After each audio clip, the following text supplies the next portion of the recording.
আসসালামু আলাইকুম কাঁচা বাচ্চারা। তো হাউস লাইফ সুবাহানা কেমন আছেন ভাইয়া? এই তো আলহামদুলিল্লাহ ভালো আছে।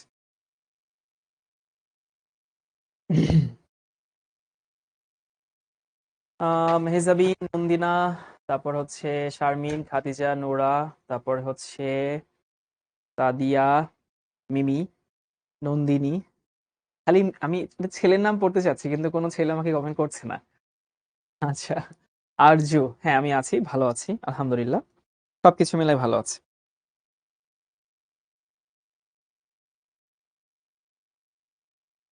তোমাদের কি অবস্থা বলো?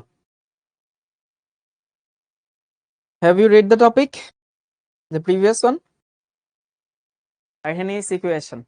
Have you practiced it? হ্যাঁ, প্র্যাকটিস করছো বা পড়ছো বাসায়? যারা প্র্যাকটিস করো নাই, যারা পড়ো নাই, okay, that's not you are suppose to do. And every act has its consequence. Have you heard the phrase? এটা কথা আছে যে every act has its consequence, মানে পৃথিবীর সবগুলো কাজেরই একটা পরিণতি আছে। তো একটা দিনে suppose you study a lot আর you don't just sit idle, তো দোনোটারই আসলে একদিন হোক, মানে even it's a single day, it has a consequence. এজন্য প্রতিটা দিনকে আমলে নিতে হয়, প্রতিটা দিনকে কষ্ট করতে হয়, প্রতিটা দিনকে হচ্ছে আমলে নিয়ে কাজে আগাইতে হয়। দেন এন্ড অফ দ্য ডে ছোট ছোট ছোট ছোট পাইলগুলো যুক্ত হয়ে বড় কিছু তৈরি হয়। তো দিস ইজ দ্য ফ্যাক্ট। তো ঠিক আছে ভাইয়া, আমি যেটা করি as usual, let's recap the previous one. আমরা গত ক্লাসে কি পড়েছিলাম? কারো এখানে সেটা নেই, আমরা সেটা একটু বের করার চেষ্টা করি। রাফা কি সেটা দিয়েছে? দেওয়ার তো কথা। হ্যাঁ হ্যাঁ, রাফা কি সেটা দেয়নি? ওকে, এখানে সম্ভবত নেই, আমি তোমাদেরকে মুখে মুখে বলি, সবাই খাতার সঙ্গে মেলানো। গত ক্লাসটা বোধহয় দেয়নি। আমরা গত ক্লাসে পড়ছিলাম the relation between reaction rate and temperature, মনে আছে? এবং সেখানে বলছিলাম যে রেটের সাথে তুমি যদি টেম্পারেচারের রিলেশন স্টাবলিশ করতে চাও, we follow the formula of Arrhenius. তো আর্হেনিয়াস ফর্মুলা থেকে কি ছিল? কে সমান A into e to the power minus Ea by R T. সেটাকে আমরা লিনিয়ার ফরম্যাট করছিলাম। The linear format was ln K সমান ln A minus Ea by R T. আর এটাকে তুমি যদি হচ্ছে ন্যাচারাল লগ মানে 10 ভিত্তিক লগ এটা নাও, তাহলে থাকে লগ কে সমান log A minus E A by 2.303 R into T. তো ওটা ছিল আমাদের ইকুয়েশন। তারপর এখান থেকে আমরা গ্রাফে প্লট করে দেখছিলাম যে if you plot the graph according to LN K versus 1/t, তাহলে একটা স্লোপ পাবা। তুমি যদি লগ কে ভার্সেস 1/t তে প্লট করো, তাহলে আরেকটা স্লোপ পাবা, মনে আছে? এবং একটু বেশি খাড়া ছিল এলএন এরটা। তারপরে আমরা দেখছিলাম হচ্ছে দুইটা ভিন্ন টেম্পারেচার, দুইটা ভিন্ন টেম্পারেচারে কিভাবে আমি দুইটা রেট কনস্ট্যান্টের সম্পর্ক স্থাপন করব। সেখানে একটা দুইটা ইকুয়েশন ছিল, এলএন কে 1/k2 অনেক টাইপের ছিল, আমার মনে নাই। তারপরে ছিল হচ্ছে যে ই to the power minus Ea by R টি, মানে the part of that equation symbolise the fraction of molecules that activate during a reaction. মানে ই to the power minus Ea by R টি এটা মিন করে যে মোট অণুর যত অংশ বা যত ভগ্নাংশ সক্রিয় হয়েছে, মানে এলিজিবল হয়েছে ফর রিঅ্যাকশনের জন্য। তারপরে আমরা দেখলাম যে হচ্ছে তুমি যদি টেম্পারেচার ডাবল করো তাহলে একটা রিঅ্যাকশন রেট যে ডাবল হয় সেটার একটা প্রমাণ দেখলাম। So that's what we studied in the previous class. Now let's dive into our today's class. আমরা আজকে পড়বো কি? পড়বো হচ্ছে বিক্রিয়ার ক্রম। অ্যাকচুয়ালি বিক্রিয়ার ক্রমটা পড়তে গিয়ে আসলে কি পড়ি জানো? বিক্রিয়ার ক্রম পড়তে গিয়ে আমরা পড়ি হইতেছে, তোমাদেরকে বলছিলাম অনেকগুলো ফ্যাক্টরস আছে। আজকে আমরা দেখবো হচ্ছে ঘনমাত্রা।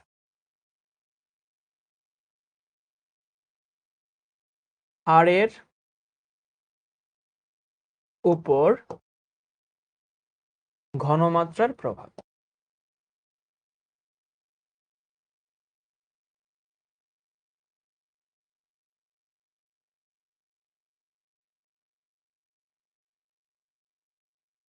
তাহলে effect of concentration on rate, এই হচ্ছে আমাদের আজকের পড়াশোনা, হারের উপরে ঘনমাত্রার প্রভাব। এবং এটা পড়তে গিয়ে অটোমেটিক্যালি বিক্রিয়ার ক্রমটা চলে আসবে। তো দেখা যায় আমার অবজারভেশন বলে হচ্ছে এটা, যে নর্মালি হচ্ছে মানুষজন বিক্রিয়ার ক্রম পড়ে, বুঝছো? তো বিক্রিয়ার ক্রম ইজ এ হিউজ টপিক, অনেক বড় টপিক, দেখবো অনেক সময় লাগবে। তো বিক্রিয়ার ক্রম পড়তে গিয়ে ওরা আসলে হারাই ফেলে যে ওরা আসলে কেন এখানে আসছিল। অনেক সময় থাকে না, কোনো একটা কাজের জন্য ঘরে গেছো, ঘরে গিয়ে তোমার মনেই নাই যে তুমি কি কাজের জন্য আসলা। হয়তো ফোন সামনে পড়ছে, মেসেঞ্জারে একটা মেসেজ আসছে, তুমি একেবারে মনোযোগে চ্যাট করা শুরু করে দিছো। অথবা হচ্ছে তুমি হচ্ছে অন্য কোনো কিছু দেখছো, সেখানে তুমি ডুবে গেছো, এরকম হয় কিন্তু। তো ফ্যাক্ট হচ্ছে এইটা, যে আমরা আসলে কি পড়ছি, effect of concentration on rate, এটা পড়ছি। এটা পড়তে গিয়ে অটোমেটিক্যালি কি চলে আসবে, বিক্রিয়ক্রম আসবে। তো চলো সবাই একটু দেখে নেই। প্রথম স্টেটমেন্টটা লিখে নাও যে বিক্রিয়ার হারের উপরে বিক্রিয়কের ঘনমাত্রা প্রভাব আছে, উৎপাদের না। তো উৎপাদের ঘনমাত্রা আসলে কি জানো, দুধ ভাত, ডাল ভাত। তো আমি দুধ ভাত লিখে দিচ্ছি। মানে উৎপাদের ঘনমাত্রা চেঞ্জ করলে আসলে কোনো পরিবর্তন হয় না, যদি কোনো পরিবর্তন হয় সেটা বিক্রিয়কের। So what that matters, the concentration of reactant. বিক্রিয়কের ঘনমাত্রা বেশি থাকলে একটা হবে, বিক্রিয়কের ঘনমাত্রা কম থাকলে অন্যরকম হবে। কিন্তু উৎপাদের ঘনমাত্রার সাথে আসলে এখানে কোনো রকমের কোনো প্রভাব নেই, বুঝছো? এরপরে আসি যে হারের উপরে বিক্রিয়কের ঘনমাত্রার প্রভাব কি রকম। মানে সবসময় থাকে না, কখনো থাকে কখনো থাকে না। তো ফ্যাক্ট হচ্ছে যে এই যে হারের উপরে বিক্রিয়কের ঘনমাত্রার প্রভাব, এটা কার উপরে ডিপেন্ড করে, বিক্রিয়ার ক্রমের উপরে ডিপেন্ড করে। ওই যে বলছি না, তুমি পড়ছো কিন্তু হারের উপরে বিক্রিয়কের ঘনমাত্রার প্রভাব, কিন্তু এটা পড়তে গিয়ে অটোমেটিক্যালি বিক্রিয়ার ক্রম চলে আসবে। তো আমি এটা বলতে চাচ্ছি যে হারের উপরে যদি কারো প্রভাব থাকে, সেটা বিক্রিয়ক, উৎপাদের না। তো এখন থেকে আমি যতবার ঘনমাত্রা লিখবো, তুমি ধরে নিবা তুমি বিক্রিয়কের ঘনমাত্রা লিখছো। আবার বলছি যে এখন থেকে তুমি যতবার ঘনমাত্রা লিখবা, ধরে নিবা এটা বিক্রিয়কের ঘনমাত্রা, সবাই এটুকু তুলে নাও।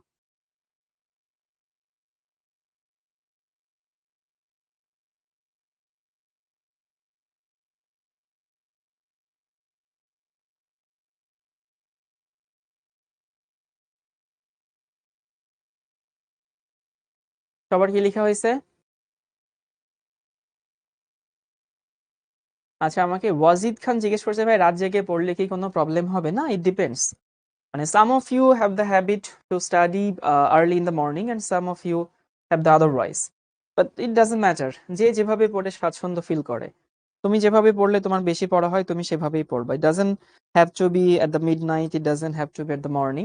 কলেজে যেহেতু খুব অল্প সময় থাকে, so there is no scope for experiment, just dive in to the study. So that matters the study time.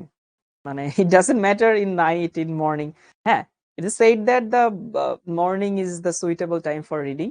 ভালো, মর্নিং এ পড়া ভালো। কিন্তু তোমার যদি অভ্যাসটা থেকে থাকে রাতে পড়ার, তাইলে তো কিছু করার নাই, তুমি রাতেই পড়ো। এইটুকু লিখে আছে সবার? তাহলে সবাই কি ঘটনাটা বুঝতে পারছো? এইটুকু না বুঝলে কিন্তু প্রেক্ষাপট বুঝবা না। মানে আমরা যে কোনো একটা সূরা যখন পড়ি, তখন সূরা পড়ার আগে শানে নজুল পড়ি না? শানে নজুল কি বোঝায়? প্রেক্ষাপট বোঝায়, যে এই সূরাটা কি প্রেক্ষাপটে নাজিল হয়েছিল। প্রতিটা সূরা কিন্তু একটা সমস্যা সমাধানের জন্যই আসছে। তো এই সমস্যার জন্য এই সূরাটা নাজিল হয়েছিল, ওই সমস্যার জন্য ওই সূরাটা নাজিল হয়েছিল। এটা কেন মক্কায় নাজিল হয়েছিল, এটা কেন মদিনায় নাজিল হয়েছিল, আমরা তো এরকম পড়ি। তো তুমি যখন এরকম শানে নজুল পড়ো, তখন এটা আমাদের বুঝতে হেল্প করে যে এই সূরার মধ্যে কি থাকতে পারে। আর ঠিক সেরকম তুমি যখন একটা টপিক পড়বা, তখন আসলে ওই প্রেক্ষাপটটা তুমি যদি জানো, তোমার বুঝতে হেল্প হবে যে এই জায়গায় আমি কি পড়তে চাচ্ছি। তা আবারও বলছি যে স্টুডেন্টরা আসলে ভুলেই যায় যে ও বিক্রিয়া ক্রম পড়ছে, কিন্তু আসলে মেইন প্রেক্ষাপটটা ছিল হারের উপরে ঘনমাত্রার প্রভাব। তাহলে হারের উপরে ঘনমাত্রার প্রভাবটা, বিক্রিয়কের ঘনমাত্রার প্রভাব হচ্ছে কাজ করে।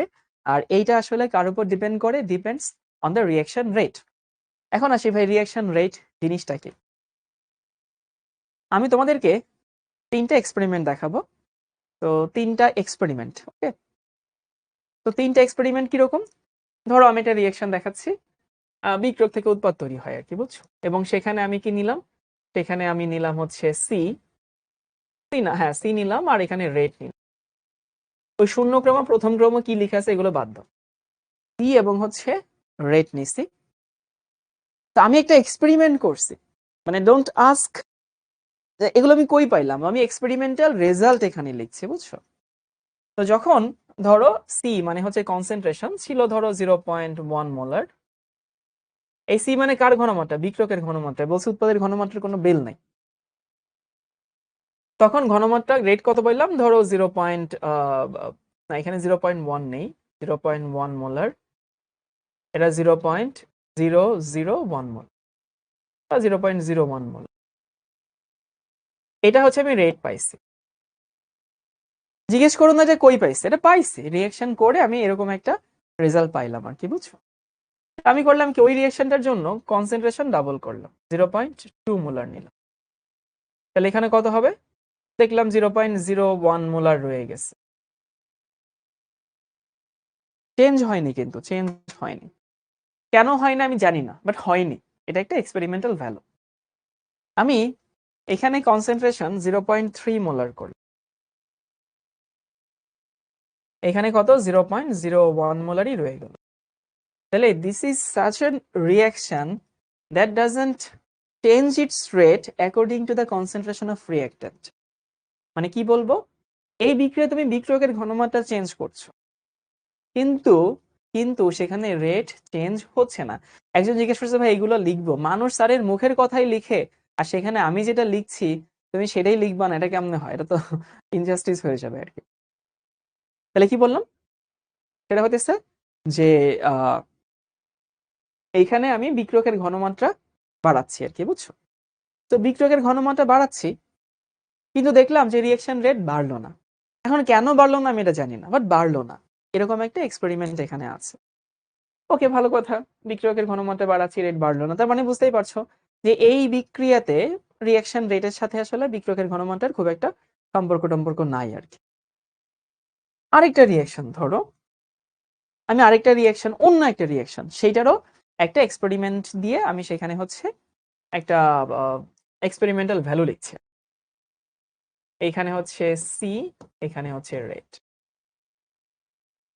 যখন বিক্রিয়কের ঘনমাত্রা 0.1 মোলার ছিল তখন রেট 0.01, ধরো এটা ছিল, কি বুঝছো? তো বিক্রিয়কের ঘনমাত্রা যখন হচ্ছে 0.1, উৎপাদের রেট তখন 0.01। হ্যাঁ পাইছে, আমি জানি না কেমন হয়েছে।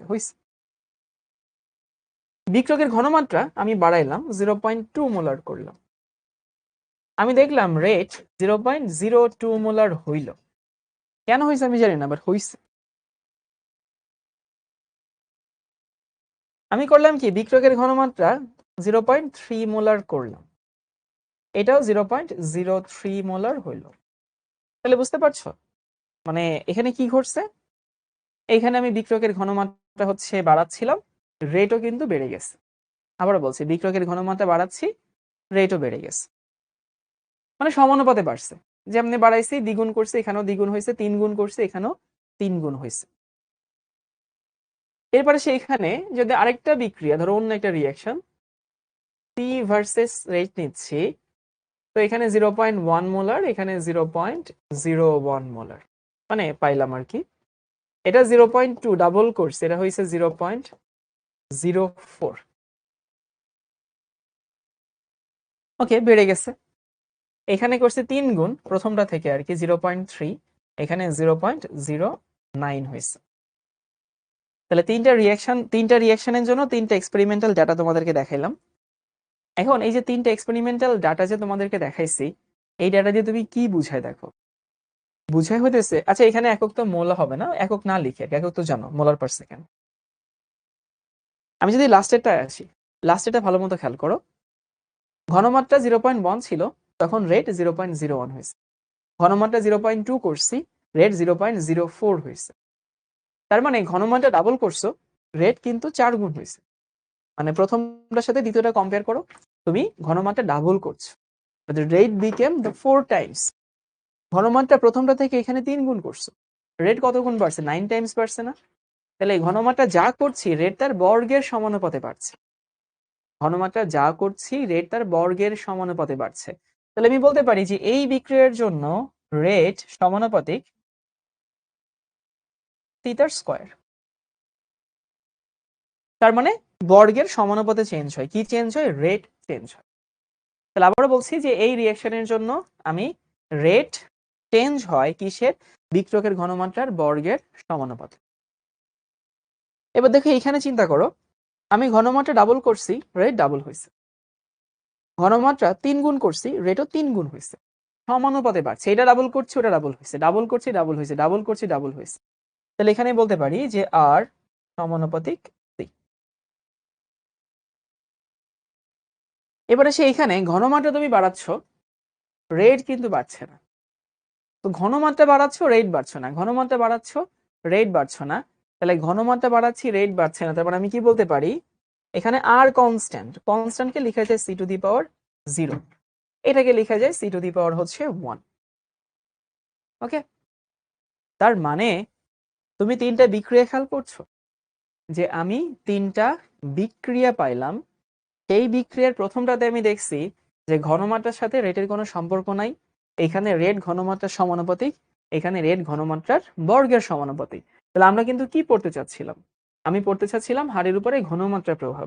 এখন এরকম বিভিন্ন বিক্রিয়ার জন্য বিভিন্ন রকমের হয়, তাহলে বিভিন্ন বিক্রিয়ার জন্য যে বিভিন্ন রকমের হয়, বিভিন্ন রকমের যে হয়, এই জিনিসটাকে প্রকাশ করি আমরা বিক্রিয়ার ক্রম দিয়ে। তাহলে বিক্রিয়ার ক্রম জিনিসটা হইতেছে, এটা খেয়াল করে এবার মনোযোগ দিয়ে শুনবা, যে বিক্রিয়ার হার বিক্রিয়কের ঘনমাত্রার উপরে ডিপেন্ড করে না। আবারও বলছি, those reactions whose rate doesn't depend on the reactant concentration, ওইগুলোকে বলি আমরা শূন্য ক্রমের বিক্রিয়া। মানে ব্যাপারটা কেমন ছিল, তোমাদেরকে বলছি না যে হারের উপরে ঘনমাত্রার প্রভাব আছে কি না আছে, বা থাকলে সেটা কি রকম, কোন ইকুয়েশন অনুযায়ী পরিবর্তন হয়, সেটা ডিপেন্ড করে রিঅ্যাকশন রেটের উপরে। তাইলে যে বিক্রিয়ার হার বিক্রিয়কের ঘনমাত্রার উপরে ডিপেন্ড করে না বা শূন্য ঘাতের সমানুপাতিক, ওদেরকে আমরা বলি হইতেছে জিরো অর্ডার রিঅ্যাকশন বা শূন্য ক্রমের বিক্রিয়া। এরপরে আসি, যে বিক্রিয়ার হার বিক্রিয়কের ঘনমাত্রার সমানুপাতে চেঞ্জ হয়, এই যে সমানুপাতে চেঞ্জ হচ্ছে, মানে এক ঘাতের সমানুপাতিক, সেটাকে বলা হয় প্রথম ক্রমের বিক্রিয়া। এরপর আসি, যে বিক্রিয়ার হার বিক্রিয়কের ঘনমাত্রার বর্গের সমানুপাতে পরিবর্তন হয়, তার মানে কি দুই ঘাতের সমানুপাতিক, মানে স্কোয়ারের সমানুপাতিক হয়, সেটাকে বলা হয় দ্বিতীয় ক্রমের বিক্রিয়া, মানে হইতেছে সেকেন্ড অর্ডার রিঅ্যাকশন। তার মানে হচ্ছে, আমি তোমাকে এটা বলতে চাচ্ছি যে একটা বিক্রিয়ায় রিঅ্যাকশন রেট বিক্রিয়কের ঘনমাত্রার যে ঘাতের সমানুপাতিক হয়, সেইটাকে বলা হয় হইতেছে আমাদের রিঅ্যাকশন অর্ডার। সবাই কি বুঝছো? তাহলে আমি তোমাদেরকে ইন জেনারেল একটা ফর্মুলা দেখাই দিই। ইন জেনারেল ফর্মুলা হইতেছে এরকম, যে আর সমান সমানুপাতিক হচ্ছে C to the power N. এখানে এনটাই হইতেছে বিক্রিয়ার ক্রম। Clear clear, okay. মানে আমরা একটা জেনারেল টার্ম নিয়ে নিচ্ছি যে আর সমানুপাতিক C to the power N, এই এনটাকে আমরা বলি হইতেছে বিক্রিয়ার ক্রম।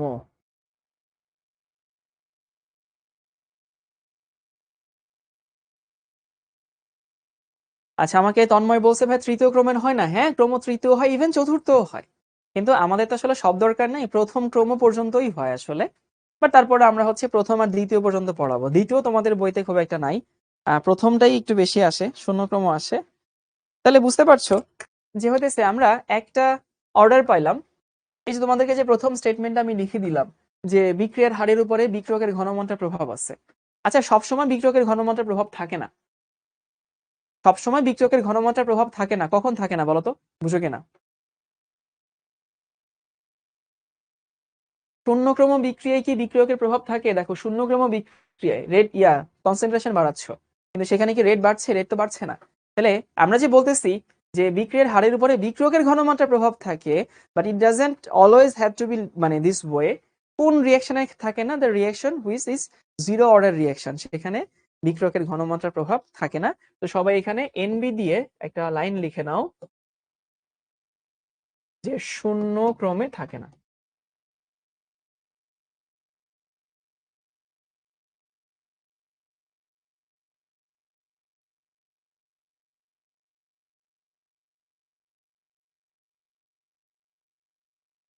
একজন বলছে সি মানে কি? সি মানে হচ্ছে বিক্রিয়কের ঘনমাত্রা।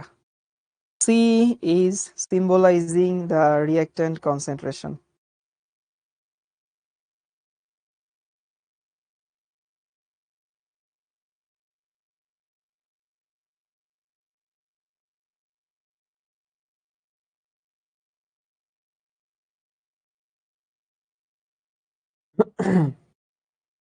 তাহলে আমি পুরো জিনিসটাকে সংক্ষেপে রিভিউ করে দিচ্ছি। সেটা হতেছে এইটা, আমরা কনসেন্ট্রেশন পড়ছি।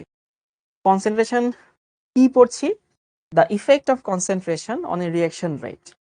তো সেখানে আমরা কি দেখছিলাম? সেখানে আমরা দেখছিলাম হচ্ছে এইটা, যে একটা বিক্রিয়ার হারের উপরে যদি কারো প্রভাব থাকে সেটা বিক্রিয়কের, কখনোই কিন্তু উৎপাদের না। সেই বিক্রিয়কের কনসেন্ট্রেশন আসলে কিভাবে আছে, মানে কোন ইকুয়েশন অনুযায়ী আছে, that depends on the reaction order. তো রিঅ্যাকশন অর্ডার কি?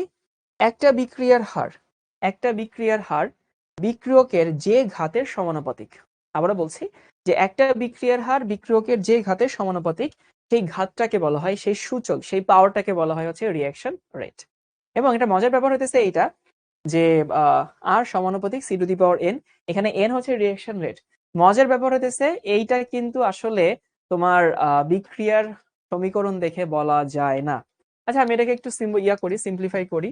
সমানুপাতিক ওঠানোর জন্য কি করবা? সমানুপাতিক ধ্রুবক নিবা, আর সমান কে into C to the power N. এখানে কে এর পরিচয় কি? কে এর পরিচয় হার ধ্রুবক বা রেট কনস্ট্যান্ট। গতকালকে আমরা এটা পড়ছি।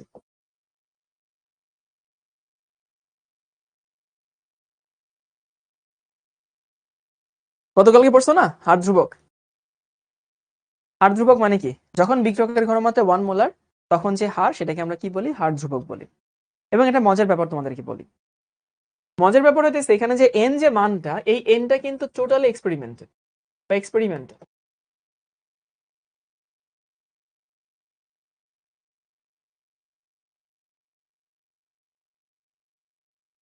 ভাইয়া, what does it means experimental? Experimental বলতে আমি বুঝাচ্ছি, কখনো তুমি ইকুয়েশন দেখে, মানে you can just find out the reaction order. তুমি কখনোই বিক্রিয়ার সমীকরণ দেখে ওই ক্রমটা বলতে পারবা না, বা ক্রম বলা সম্ভব না।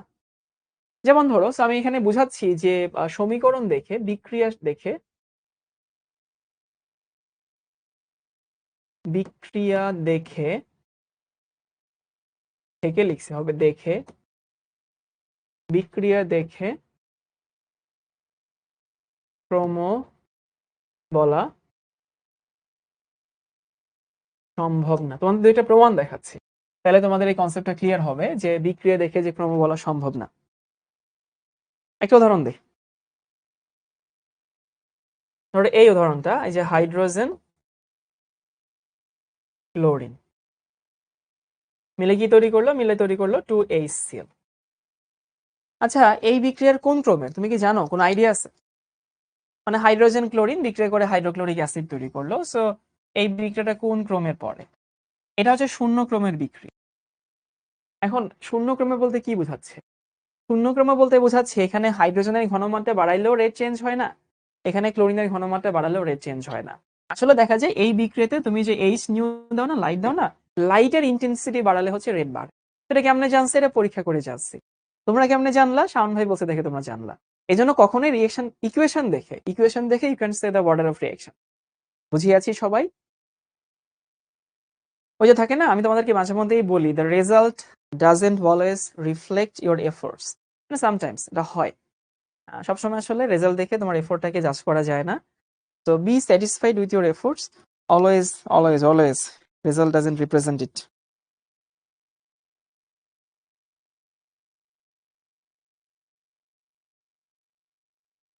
তোমাদের আরেকটা উদাহরণ দিই।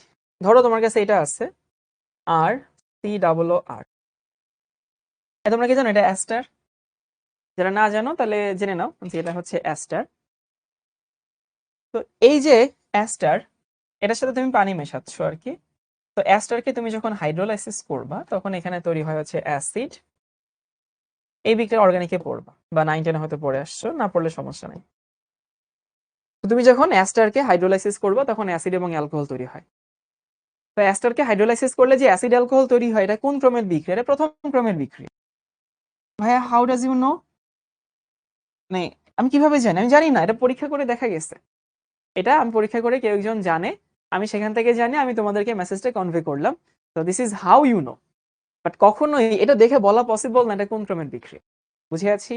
ইভেন ধরো এই অ্যাস্টারকে তুমি যদি পানি না দাও, আর সি ডাবল ও আর, তুমি দিলা ধরো সোডিয়াম হাইড্রোক্সাইড, তখন এখানে তৈরি হয় হচ্ছে, মানে এইখানে আসলে শুধু এর কনসেন্ট্রেশন বাড়ালে রেট বাড়ে, এটার কনসেন্ট্রেশন বাড়ালে রেট বাড়ে না। বুঝছো? এবারে সে যদি এটা হয় যে তুমি যদি এখানে সোডিয়াম হাইড্রোক্সাইড দাও তাহলে এখানে তৈরি হয় হইতেছে RC=Na, অ্যাসিডের বেলা লবণ তৈরি হয় আর অ্যালকোহল ঠিকই তৈরি হয়। এটা আবার সেকেন্ড অর্ডার বিক্রিয়া। কেমনে জানেন ভাইয়া? আমি জানি, কারণ কেউ একজন পরীক্ষা করছে। মানে এর কনসেন্ট্রেশন বাড়ালেও রেট বাড়ে, এর কনসেন্ট্রেশন বাড়ালেও রেট বাড়ে, এই জন্য এটা সেকেন্ড অর্ডার রিঅ্যাকশন। তো এই তিনটা রিঅ্যাকশন মুখস্থ করো। তোমাদের মাথায় এখন প্রশ্ন আসছে, ভাইয়া যদি রিঅ্যাকশন দেখে বের করা পসিবল না হয়, যদি রিঅ্যাকশন দেখে বোঝা না যায়, তাহলে আমরা এটা কেমনে পড়বো? মুখস্থ করবো নাকি? না, মুখস্থ করতে হবে না, এই তিনটা মুখস্থ করো, আর দরকার নেই। বাকিগুলো তোমাদেরকে যখন দিবে তখন সেগুলো তুমি চাইলে ইয়া থেকে মুখস্থ বের করতে পারবা। মানে প্রশ্নে যেরকম ডেটা দেওয়া থাকবে সেই ডেটা থেকে বের করতে পারবা।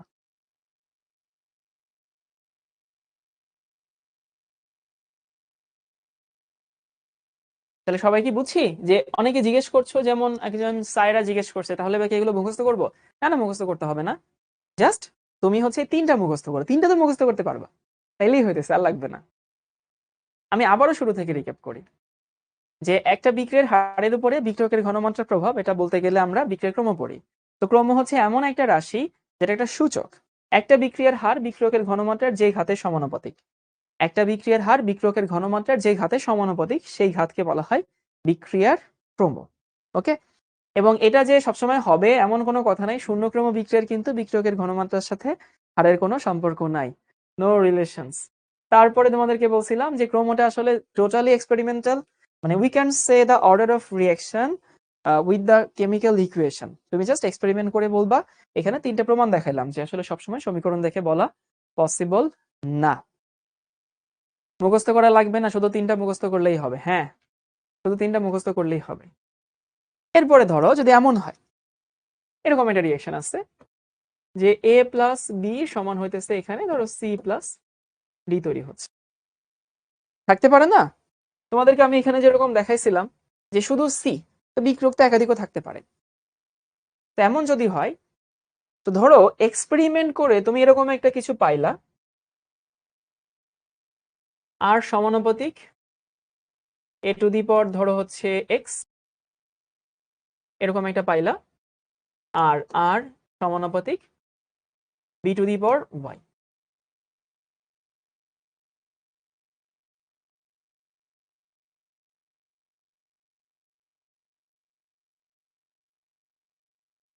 এগুলো কিন্তু এক্সপেরিমেন্ট করে করে দেখতে হয় যে এর সাথে কেমনে রেট চেঞ্জ হয়, বি এর সাথে কেমনে রেট চেঞ্জ হয়, বুঝছো? তো এর সাথে কেমনে রেট চেঞ্জ হয়, বি এর সাথে কেমনে রেট চেঞ্জ হয়, এটা তুমি বের করলা ধরো। এটা বের করার উপায় আছে, সেটা পরে দেখাবো না। তখন কি করতে হয়? তখন এখানে করতে হয় হইতেছে, এইখানকার তুমি যদি অর্ডার বের করতে চাও, রিঅ্যাকশন অর্ডার, এইখানকার অর্ডার হইতেছে এক্স প্লাস, ওই যে সহগ, একাধিক সহগ হইলে সেগুলোকে সিম্পল যোগ করে ফেলবা।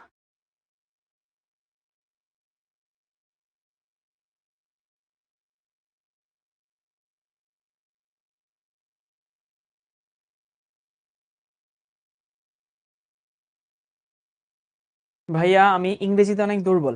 ইংরেজিতে উইকনেস আছে কারণ ল্যাক অফ প্র্যাকটিস আছে। প্র্যাকটিস করো তাহলে দেখবা সবকিছু ঠিক হয়ে যাবে আর কি। শুধু ইংরেজি না।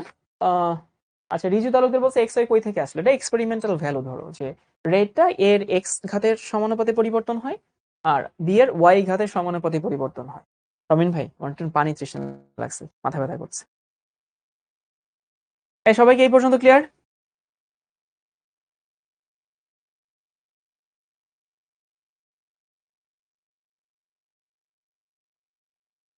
একজন বলছে কেমিস্ট্রি আমার কাছে অনেক কঠিন লাগে, কেমিস্ট্রি বুঝি না। তোমাদেরকে গত ক্লাসে বলছিলাম না যে হচ্ছে মানে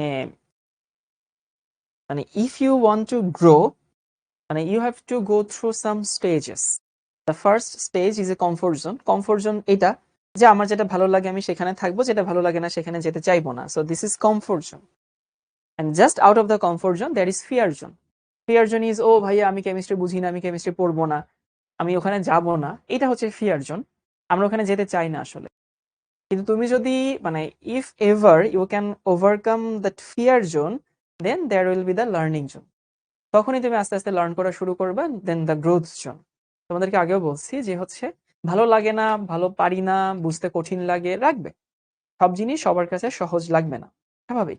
কিন্তু এটাকে ওভারকাম করতে হবে, কমফোর্ট জোন থেকে বের হতে হবে। প্রসেস শুরু করো, কাজে লেগে পড়ো, দেখবে আস্তে আস্তে আস্তে আস্তে ভালো লাগা শুরু হয়েছে। অ্যাটলিস্ট ভালো না লাগলেও বিরক্ত যে কমে আসবে তুমি টের পাবা। বিরক্ত কখন কমে আসে? যখন আমরা আউটপুট পাওয়া শুরু করি, তাই না? কোনো কাজ করছি, রেজাল্ট আসা শুরু হইলো আরকি। যেমন আমি যখন শুরুর দিকে টিউশনি করাইতাম, তখন হচ্ছে আমার খুব ভাল লাগতো। মানে কি হইতো, আমি যখন টিউশনি করাইতাম, এখন করায় না দেখে গল্পগুলো বলছি। আমি টিউশনির সময় আমি পেমেন্টটা নিতাম, মানে সম্মানীটা নিতাম প্রতিদিনেরটা দিনে। মানে ধরো আমি একদিন পড়াতে যাবো, তো ঐদিন হচ্ছে আ আমাকে যে সম্মানীটা হবে, নরমালি তো তোমরা তোমাদেরকে যারা বাসায় পড়ায় তাদেরকে তোমরা মান্থলি দাও, তাই না? ভাইয়াদেরকে অনারিয়াম। বাট আমি মান্থলি নিতাম না, আমি দিনেরটা দিনেই নিতাম। তো আমার টিউশনি যাইতে খুব ভাল লাগতো। কেন ভাল লাগতো? কারণ আমি জানি পড়ানো শেষ করে আমি খাম পাবো। তো এই যে একটা ফিডব্যাক পাইলে সেখানে আসলে হচ্ছে আমাদের কাজটা করতে মজা লাগে। তো তোমাদেরও যদি এমন হইতো যে তুমি পড়লেই সাথে সাথেই পেরে যাচ্ছ, তাইলে তোমাদের পড়তে ভাল লাগতো। গেম খেললে কি হয়? সাথে সাথেই তুমি রিওয়ার্ড পাও, তাই না? মজা লাগে গেম খেলতে। কিন্তু পড়াশোনার না ওই রিওয়ার্ডটা অনেক পরে আসে। আমাদের ভালো লাগে না এটা আরকি, বুঝছো? মনে হয় যে আরে পড়বো, ৩ মাস ৪ মাস পরে পরীক্ষা। ভালো করব না খারাপ করব তার নামে ঠিক ঠিকানা নাই। তো এই যে রিওয়ার্ড যে তুমি সাথে সাথে পাচ্ছ না, তার জন্য আসলে পড়তে ভালো লাগে না। কিন্তু ওই আমার টিউশনের কথা বলি যে আমি তো টিউশনি করে সাথে সাথে টাকাটা পাইতাম। এইজন্য আমার ভাল লাগতো। তোমরা গেম খেলার সময় সাথে সাথে রিওয়ার্ডটা পাও। এজন্য তোমার ভাল লাগে। কিন্তু পড়াশোনাতে আসলে এটা পাওয়া যায় না। তো এইজন্য বলব যে আস্তে আস্তে গ্রোথটা শুরু হবে, পরিবর্তনটা শুরু হবে যখন দেখবা মানে দ্য চেঞ্জেস আর ভিজিবল, তখন দেখবা যে হচ্ছে তোমার মধ্যে আগ্রহ আসবে। কিন্তু ওই ফিয়ার জোনকে তো পার করতে হবেই, তাই না? ওকে কাঁচা বাচ্চারা, দেখি তোমাদেরকে একটা প্রবলেম দেই। প্রবলেমটা হচ্ছে এরকম, একটা প্রশ্ন দেই, দেখি তোমরা প্রশ্নটা পারো কিনা। প্রশ্নটা হচ্ছে, ধরো আমি একটা গ্রাফ প্লট করব। তো this is our graph, Y axis এবং হচ্ছে এক্স এক্সিস। আর এই বরাবর নিলাম হচ্ছে আমি রেট, আর এই বরাবর সিনিস। পি মানে কি? বিক্রকের ঘনমাত্রা। তোমাদেরকে বলছি যে আজকে বিক্রকের ঘনমাত্রা ছাড়া কারো বেল নেই। ঘনমাত্রা আজকে একটাই, সেটা হচ্ছে বিক্রকের ঘনমাত্রা। পড়াশোনার জন্য মাঝে মধ্যে নিজেকে রিওয়ার্ড দিবা, হ্যাঁ মাঝে মধ্যে এটা করবা তোমরা। মানে অবশ্যই অবশ্যই নিজেকে মাঝে মধ্যে গিফট করবা, মানে জাস্ট গিফট ইউরসেলফ। কিরকম? কোনোদিন ভালো পড়লে নিজেকে একটু ভালো খাওয়াবা, কোনোদিন ভালো পড়লে নিজেকে একটা সুন্দর গান শোনাবা, এক সপ্তাহ ভালো পড়লে নিজেকে একটা সুন্দর মুভি দেখাবা। তো that's how you can reward yourself. এবং এটা তোমাকে মোটিভেট করবে, সত্যি কথা। ফাহাদ, এক কাপ কফি খাওয়াবা? Thank you.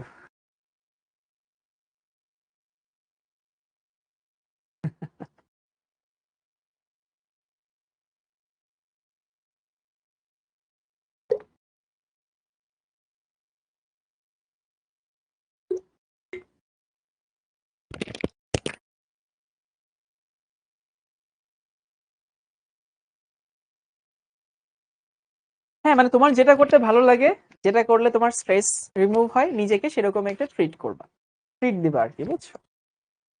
তো দিস ইজ ইউর গিফট।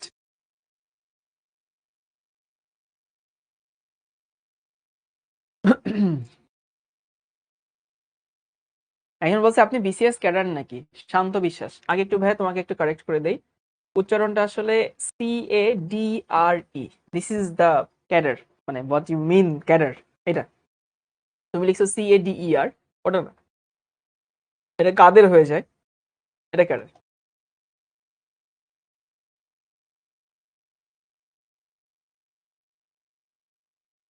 তো কথা হচ্ছে রেট এবং কনসেন্ট্রেশন। তো আমার প্রশ্ন হচ্ছে, যদি এরকম একটা গ্রাফ হয়, এরকম এরকম একটা গ্রাফ, বলো এটা কোন অর্ডার রিঅ্যাকশন?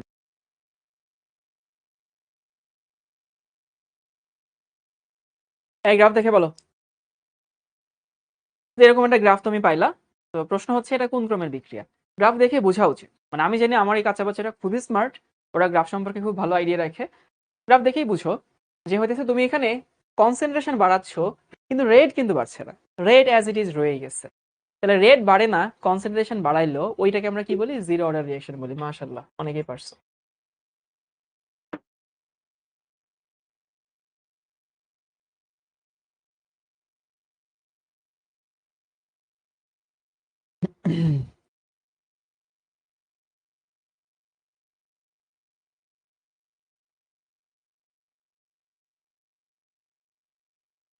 এরপরে দেখি, যদি এরকম হয়, ধরো এরকম একটা গ্রাফ, একেবারে স্ট্রেট লাইন পাইলা আর কি। তো একেবারে স্ট্রেট লাইন তুমি যদি পাইলা, তাইলে কি হলো? স্ট্রেট লাইন তো বুঝো সমানুপাতে, মানে স্ট্রেট লাইন যখনই হবে তখনই হচ্ছে সমানুপাতে চেঞ্জটা হবে। তো স্ট্রেট লাইন যখন হয় তখন সেটা হচ্ছে সমানুপাতে পরিবর্তন হয়। তো সমানুপাতে পরিবর্তন হলে এটাকে আমরা কোন ক্রমের বিক্রিয়া বলি? প্রথম ক্রমের বিক্রিয়া বলি। তুমি চাইলে এখানে ইকুয়েশন দিয়ে বুঝতে পারো, আর সমান হচ্ছে কে, কে মানে তো বুঝো রেট কনস্ট্যান্ট হবে, আর এখানে আর সমান হচ্ছে কে ইন্টু সি, ওয়াই সমান এম এক্স আসে। এবার আসি আরেকটা ক্রম।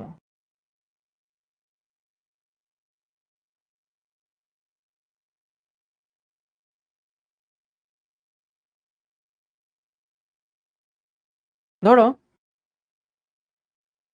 এরকম একটা গ্রাফ তুমি পাইলা, এটা হচ্ছে সেকেন্ড অর্ডার রিঅ্যাকশন। এখানে আর সমান হচ্ছে কে ইন্টু সি তার স্কোয়ার। যাই হোক, এই গ্রাফ তিনটা একটু শিখে নিও। গ্রাফের প্যারামিটারটা একটু মনে রাখো। গ্রাফের প্যারামিটার হচ্ছে রেট ভার্সেস সি।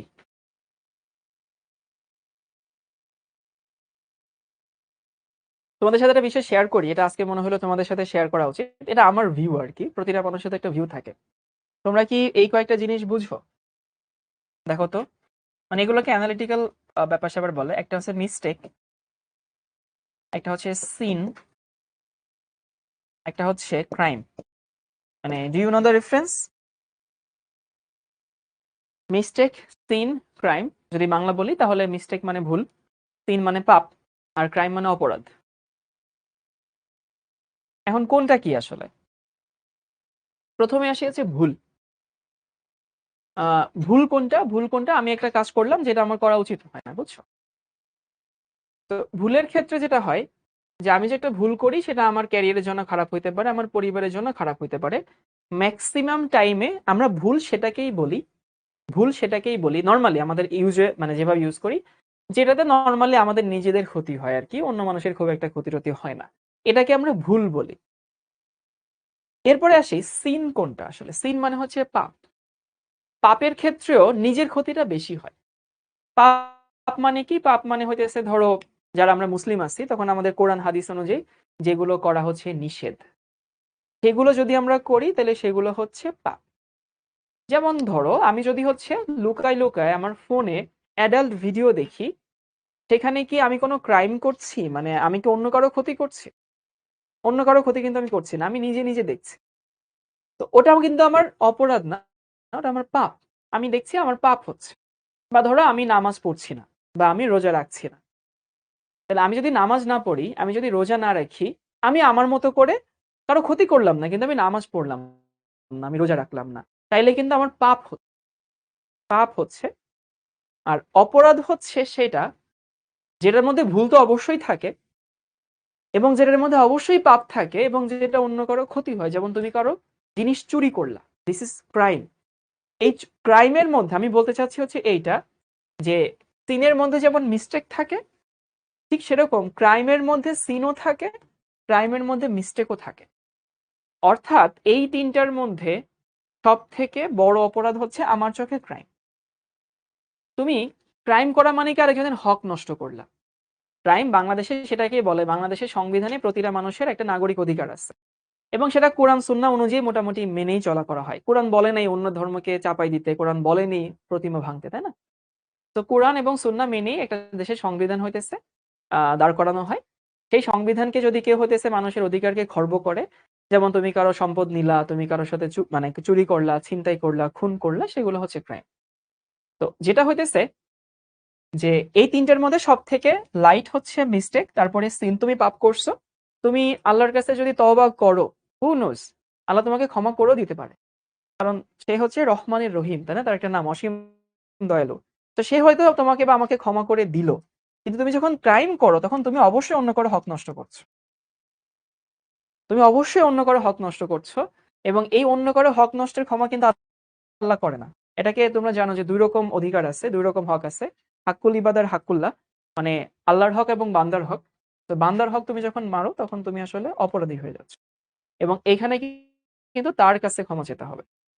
তো ফ্যাক্ট হচ্ছে, যদি বলা হয় যে এই তিনটার মধ্যে সব থেকে গুরুতর কোনটা, সব থেকে গুরুতর হচ্ছে ক্রাইমটা। কারণ মিস্টেক নরমালি আমরা সেটাকে বলি যেটা আমরা মনের ভুলে করে ফেলি এবং যেটাতে খুব একটা কনসিকুয়েন্স আসে না। মানে অনেক ভয়াবহ পরিণতি হয় না। সেটাকে আমরা মিস্টেক বলি। সিন কোনটাকে বলি? সিন হচ্ছে কোরআন হাদিসে আমাকে যেটা করতে না করছে এবং হচ্ছে আমি সেটা করছি। নিজের ক্ষতি করছি বাট অন্য কারো ক্ষতি করছি না। সেটা হচ্ছে সিন। টু সাম এক্সটেন্ট সিনও আসলে হচ্ছে অন্য কারো ক্ষতি হতে পারে। বাট আমি বলতেছি হচ্ছে নরমালি আমাদের প্রেক্ষাপটে কোনটা। আর ক্রাইম এর মধ্যে সিনও থাকে, ক্রাইম এর মধ্যে মিস্টেকও থাকে। এবার আসো হচ্ছে এই যে রিসেন্ট আজকে যে ইস্যুটা হলো, আজকের ইস্যুটা নিয়ে কথা বলি। এই যে একটা মেয়ে সে হচ্ছে পালাই গেল আরকি। তোমাদের সবাইকে বলতেছি, আঙ্কেল আন্টিকেও বলে দিচ্ছি 6 এ পড়ে, দাবি করছে 6 এ পড়ে। মেয়েটা হচ্ছে ধরো তার বয়ফ্রেন্ডের সাথে পালাই গেছে আরকি। ঠিক আছে? ধরো পালাই গেছে। তো আমরা খুব ইমোশনাল হয়ে গেছি। খুবই ইমোশনাল হয়ে গেছি। কেন ইমোশনাল হয়ে গেছি? আমরা নরমালি এরকম যে আমাদের ইমোশনটা নিয়ে মানুষ খেলতে পারে। আমাদের ইমোশন খুব সুন্দর ফুটবলের মতো। আমাদের ইমোশনের কোনো এইজ নাই। একেবারে সার্কেল, একেবারে বৃত্ত আরকি। সেটা নিয়ে খেলাধুলা করা সহজ। তো আমরা অনলাইনে একটা জিনিস দেখি, না দেখে মানে দেখি, দেখে খুব একটা চিন্তা ভাবনা না করে আমরা হচ্ছে সেটা নিয়ে একেবারে সেটা সবকিছু বিশ্বাস করি। আবার ধরো তখন আমাদের ধারণা ছিল, আমি নিজেও খুব ভয়ে ছিলাম যে না জানি দেখা যাবে মেয়েটাকে হচ্ছে অপহরণ করে গ্যাং রেপ করে খুন করে ফেলছে। আমি ভাবছিলাম এরকম একটা নিউজ হয়তো ২-৩ দিন পরে আসবে। বাট আজকে আবার দেখা গেল মেয়েটার বয়ফ্রেন্ডের সাথে গেছে। এবং মেয়েটা ধরো ক্লাস 6 এ পড়ে। ওর হচ্ছে মা ক্যান্সারের পেশেন্ট। ওর বাবা যার বাসায় একজন ক্যান্সারের পেশেন্ট থাকে সে আসলে আ তার ছেলে-মেয়েকে কতটুকু গাইড করতে পারে আমি জানি না। তো সেখানে প্যারেন্টিং এ হয়তো কিছু ভুল ছিল। এখন বাবা তো হয়তো জানতো না যে হইতেছে মেয়ে এরকম করছে। আমরা কি করি আমাদের কয়জনের বাবা-মা জানে। তুমিও কি করো তোমার খুব কম বাবা-মাই তুমি জানাই করো আরকি। মেক্সিমাম এরকম ক্ষেত্রে হয়। এখন আমার কথা হচ্ছে ধরো আমি আমি এরকম চিন্তা করছিলাম যে না জানি এরকম একটা নিউজ আসে। আল্লাহ না করুক যে মেয়েটাকে মৃত অবস্থায় পাওয়া গেছে। এটা হতেই পারে। কিন্তু আমি দেখলাম মেয়েটা জীবিত আছে, মেয়েটা ফ্যামিলিতে জীবিত অবস্থায় ফেরত আসছে। এবার আমরা শুরু করলাম যে হইতেছে শেমিং, অনলাইন শেমিং মানে মিডিয়া ট্রায়াল যে বাবাকে মানে যা তা ভাই অনলাইনে দেখে যা তা গালি এটাকে বলে রিডিকুলাইজেশন বলা হয়। যা তা গালি দিচ্ছি। তো যদি এমন হয় ওর ফ্যামিলি এখন মেয়েকে ফিরে পাইছে এই খুশির থেকে এই অনলাইন শেমিং এর ভয়ে আছে। তুমি কখনো কি দেখছো রাগ দিয়ে ঘৃণা দিয়ে কাউকে ভালো করা যায়? মানে আমি ধরো একটা ভুল করে ফেলছি। সেটা তুমি আমাকে সারাদিন ধরে মানে বকাঝকা করছো। আমি কি ভালো হব নাকি আমার মধ্যে অনুশোচনা বোধই তো আসবে না। তো এই জিনিসটা আমাদের মধ্যে আছে যে আমরা আসলে সবকিছু জোর দিয়ে করতে চাই। আমরা সবকিছু শাসন করে কঠিন হস্তে দমন করতে চাই। মানে ব্যাপারটা হচ্ছে এরকম যে একটা মানুষ ভুল করে এবং ও কিন্তু আসলে ক্রাইম করেনি। দেখো ও কিন্তু ক্রাইম করেনি আসলে। ও গেছে যদিও আসলে ঠিক আছে ও শিশু ওর তো ক্রাইম ওর জন্য প্রযোজ্যই না। ক্রাইমের তো একটা বয়স আছে। তো ক্রাইম তো করে নাই। কিন্তু আমি তুমি যে ওকে অনলাইন শেমিং করছি ধরো ও ওর বয়ফ্রেন্ডের সাথে এই করছে সেই করছে। পরে ও হচ্ছে ক্ষমা চাইলো, তওবা করলো যখন বড় হইলো আরকি। আল্লাহ হয়তো ওরে ক্ষমা করে দিতেও পারে, who knows? তাই না? দিতেই তো পারে। কিন্তু তুমি আমি যে আজকে ওকে এরকম গালি দিলাম, যা তা বলে গালি দিলাম। তো তোমাকে আমাকে কি আল্লাহ ক্ষমা করবে? who knows? আমি জানি না ক্ষমা করবে কিনা। আরেকটা জিনিস হচ্ছে যে মানে সবকিছু ঘৃণা দিয়ে কেন করতে হবে? মানে সবকিছু কেন ঘৃণা দিয়ে আমাদের সমাধান করতে হবে কেন? ঘৃণা কখনো কোনো জিনিসের সমাধান এনে দেয় না। মানে ঘৃণা বাড়ায় ভাই। ঘৃণা বাড়ায়। ঘৃণা দিয়ে কোনো কিছুর সমাধান হয় না। তুমি মানে আমার আসলে খুব লাগছে জিনিসটা যে আমরা যখন ইমোশনাল হয়ে অ্যাকসেপ্ট করলাম সেটাকে 100% অ্যাকসেপ্ট করি। আবার যখন হচ্ছে আ আমরা সেটাকে হচ্ছে অ্যাকসেপ্ট না করি তখন 1% বা 0% অ্যাকসেপ্ট করি না। এরকম একটা ব্যাপার-স্যাপার। তো যাই হোক আমার কথা হচ্ছে যে তোমার যদি ইগনোর করতে মন চায় ইগনোর করো। কিন্তু এভাবে অনলাইনে একটা মানুষকে তাকে আসলে এভাবে আর এটা করলে কি হবে জানো? আমরা যদি হচ্ছে এরকম ওকে এখন শেমিং করতে থাকি। তাইলে এরপরে ধরো আমার মেয়ে এরকম হারায় গেছে। হয়তো আমার মেয়ে আসলেই অপহৃত হইছে। এখন আমি তো জানি না যখন আমার মেয়ে অপহৃত হইছে। আমি তো জানবো না যে সে আসলে অপহৃত হইছে নাকি সে আসলে তার বয়ফ্রেন্ডের সাথে চলে গেছে। কারণ আমার মেয়ের তো আমি সব খবর আমি রাখতে পারব না। আমি না পুলিশে জানাইতে ভয় পাবো। আমি না সাংবাদিকদের জানাইতে ভয় পাবো। কেন ভয় পাবো? কারণ আমি চিন্তা করবো আল্লাহ না জানি আমার মেয়ে যদি এরকম কোনো কেস ঘটে থাকে। যদিও আমার ১ম প্রায়োরিটি আমার মেয়েকে আমি জীবিত পাবো কিনা। এটা আমার ১ম প্রায়োরিটি আমার মেয়ে যখন হারাই গেল। সব বাবারই কিন্তু ১ম প্রায়োরিটি থাকে মেয়েকে সে জীবিত পাবে কিনা। বয়ফ্রেন্ডের সাথে গেছে না কই গেছে সেটা পরের চিন্তা। আগে জীবিত পাবো কিনা সেটা হচ্ছে মেইন ইস্যু। তো ফ্যাক্ট হচ্ছে তখন আমি না আসলে হচ্ছে এই পুলিশ বলো, সাংবাদিক বলো জানাইতে ভয় পাবো। কারণ আমি চিন্তা করব মেয়েরে না হয় পাইলাম। কিন্তু এরপরে যদি এরকম আবার হচ্ছে পাবলিক শেমিং হয়, পাবলিক শেমিং হয়, পাবলিক শেমিং হয়, তো এই জিনিসটা আসলে হচ্ছে তবে হ্যাঁ, অবশ্যই প্রতিটা বাবা মার আরো সচেতন হওয়া উচিত। অবশ্যই সচেতন হওয়া উচিত। তার মেয়ে কি করে, কোথায় যায়, কার সাথে মিশে, ফোনে কি করে। আমার মেয়ে নাই, আমি বলতেছি, উদাহরণ দিচ্ছি আরকি। এগুলো অবশ্যই খবর রাখা উচিত সবার। এই ক্রাইম, মিস্টেক আর সিনের মধ্যে পার্থক্য বুঝছো? তো ধরো কেউ একটা পাপ করছে, ধরো তুমি দেখলা কেউ একটা পাপ করছে, তুমি ফোনে ভিডিও করে ছড়াই দিলা, তুমি অপরাধ করছো। তাকে আল্লাহ ক্ষমা করতে পারে, বাট তুমি যে তার এই গোপনীয়তা, তার গোপনীয়তা যে তোমার কাছে সেফ থাকলো না, এটার জন্য হচ্ছে হইলো না। বলা হয়েছে না যে মুসলিম ভাইয়ের কাছে আরেক মুসলিম ভাইয়ের গোপনীয়তা সুরক্ষিত থাকা উচিত। তো যাই হোক, তো ঘৃণাই আসলে ছড়ায়। ঘৃণা কখনো কোনো জিনিসের সমাধান দেয় না। কাউন্সেলিং করে জিনিস সমাধান করা যায়, ভালোবাসা দিয়ে সমাধান করা যায়, তারপরে হচ্ছে মোটিভেশন দিয়ে সমাধান করা যায়, বাট ঘৃণা দিয়ে আসলে কখনো কোনো জিনিসের সমাধান করা যায় না। এখন তোমরা অনেকে বলতে পারো যে ভাইয়া এই ঘটনা তাহলে এমন একটা ঘটনা হইলো, ভবিষ্যতে এরকম যদি কেউ হারাই যায় মানুষ তার বিশ্বাস করবে না। মানুষ আমরা বিশ্বাস করি, বাঙালি খুব ফানি নেশা। মনে আছে ভাই ওই যে কিছুদিন আগে এক মেয়ের মা হারাই গেছিল, মরিয়মের মা। হ্যাঁ, বলছিল যে আমার মা নিখোঁজ হয়েছে, নিখোঁজ হয়েছে। তারপরে আবার মাকে জীবিত পাওয়া গেছিল। তারপরে সবাই বলতেছিল এরপরে আর মানুষ আর কেউ এরকম কোনো কিছু বিশ্বাস করবে না। করলাম তো আমরা এটা বিশ্বাস, সামনেটা আমরা আবার করব। তো এই বিশ্বাস আমরা করি আর কি, এই বিশ্বাস, হ্যাঁ বিশ্বাস আমরা করেই যাব।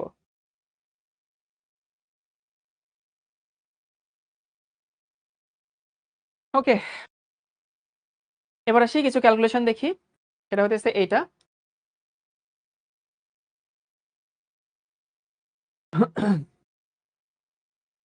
তো আমরা দেখছিলাম হচ্ছে এরকম, আর মানুষ যখন ভুল করে তখন সে বুঝে না সে ভুল করছে। সে যদি বুঝতো আমি ভুল করছি তাহলে তো সে ভুল করতো না, তাই না? আর ওর মা ক্যান্সারের পেশেন্ট, ওকে আসলে মেয়েদের সাথে নর্মালি মারাই আসলে একটু কানেক্টেড থাকেন, আন্টিরাই হচ্ছে কাউন্সেলিং করেন। এখন আন্টি তো অসুস্থ, মানে আমি তো চিনি না, ওর আম্মাই অসুস্থ, ক্যান্সারের পেশেন্ট। সো মারা যদি অসুস্থ থাকে ফ্যামিলিতে, আসলে ছেলে মেয়ে কাউন্সেলিং পায় না, ঠিক মতো গাইডলাইন পায় না, সে বিপথে যাওয়ার সম্ভাবনাই বেশি থাকে। তোর পরিস্থিতিটাও বোঝা উচিত যে ফ্যামিলিতে একটা ক্যান্সারের পেশেন্ট আছে, কেমোথেরাপি, রেডিওথেরাপি, কত কিছু ঝামেলা আছে। ওর আম্মা হসপিটালে ভর্তি ছিল। তো কথা হইতেছে ওর আম্মার কতটুকুই বকে গাইড করবে, অনেকে ওর ফ্যামিলির দোষ দিচ্ছে। ওর বাবা ওর মাকে সামলাবে নাকি ক্লাস 6 এর মেয়েকে সামলাবে? ওর মা নিজের অসুখ দেখবে নাকি হচ্ছে মেয়েকে সামলাবে? সো পরিস্থিতি তো দেখা উচিত। আমরা দেখি না আসলে, আমরা বিচার করি না, আমরা আরেকজনকে ছোট করে মজা পাই। তো বিক্রিয়ার ক্রম কি? হারের উপরে ঘনমাত্রার প্রভাব। এটা পড়তে গিয়ে আমরা বিক্রিয়ার ক্রম পড়লাম। এবং বিক্রিয়ার ক্রম হচ্ছে জিনিসটা কিরকম? একটা বিক্রিয়ার হারের উপরে বিক্রিয়কের ঘনমাত্রার প্রভাবটা বিক্রিয়ার ক্রম দিয়ে ব্যাখ্যা করা হয়। তো একটা বিক্রিয়ার হারের উপরে বিক্রিয়কের ঘনমাত্রার যে সূচকের সমানুপাতিক হয় সেটাকে বলা হয় বিক্রিয়ার ক্রম। এটা সম্পূর্ণ এক্সপেরিমেন্টাল, কারণ তুমি কখনো রিঅ্যাকশন দেখে ক্রম বের করতে পারবা না। ওকে, তারপরে হচ্ছে আমরা দেখছিলাম যে একাধিক বিক্রিয়া হলে এভাবে ডিল করে আমরা একটা গ্রাফ দেখলাম। এবার দেখি তোমাদেরকে আরেকটা প্রশ্ন দেই। এটা প্রশ্ন আমি বানাই দিই, আমার কাছে বানানো আছে।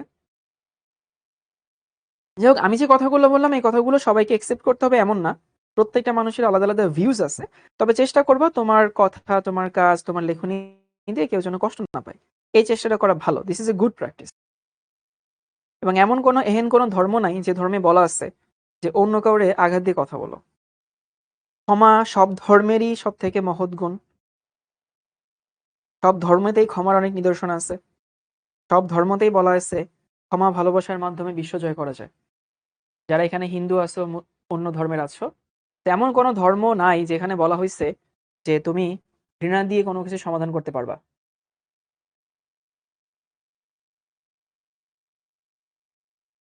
ওকে, আমি এটা রিয়েকশন লিখছি। এটা প্রশ্ন আর কি তোমাদের কাছে, দেখি কতদূর কি শিখলা। 2a প্লাস বি সমান হচ্ছে সি, এমন একটা ইকুয়েশন। এবং সেখানে হইতেছে আমাদের কি চাইছে? আমাদের চাইছে হচ্ছে রেট ইকুয়েশন চাইছে, মানে হার সমীকরণ ইকুয়েশন চাইছে। আর 2 নম্বর হইতেছে বিক্রিয়ার ক্রম চাইছে, অর্ডার কত। ওকে, এবং তোমাকে কিছু ডেটা দেওয়া আছে। কিছু ডেটা হচ্ছে এরকম।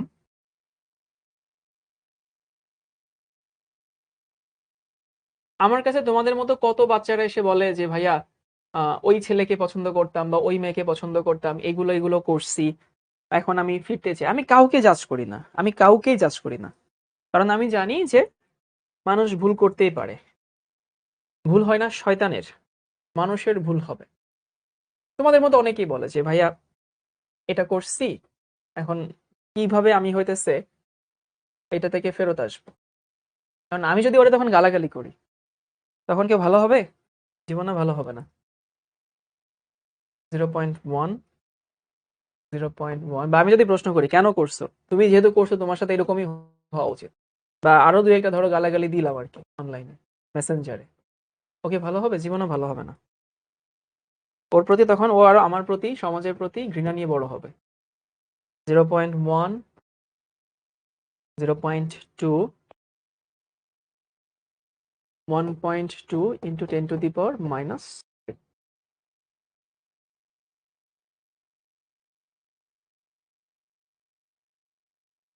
0.2, 0.1, 2.4 into 10 to the power minus 3। ওকে, এই ডেটা তোমাকে দেওয়া আছে, সবে প্রশ্ন লিখে নাও।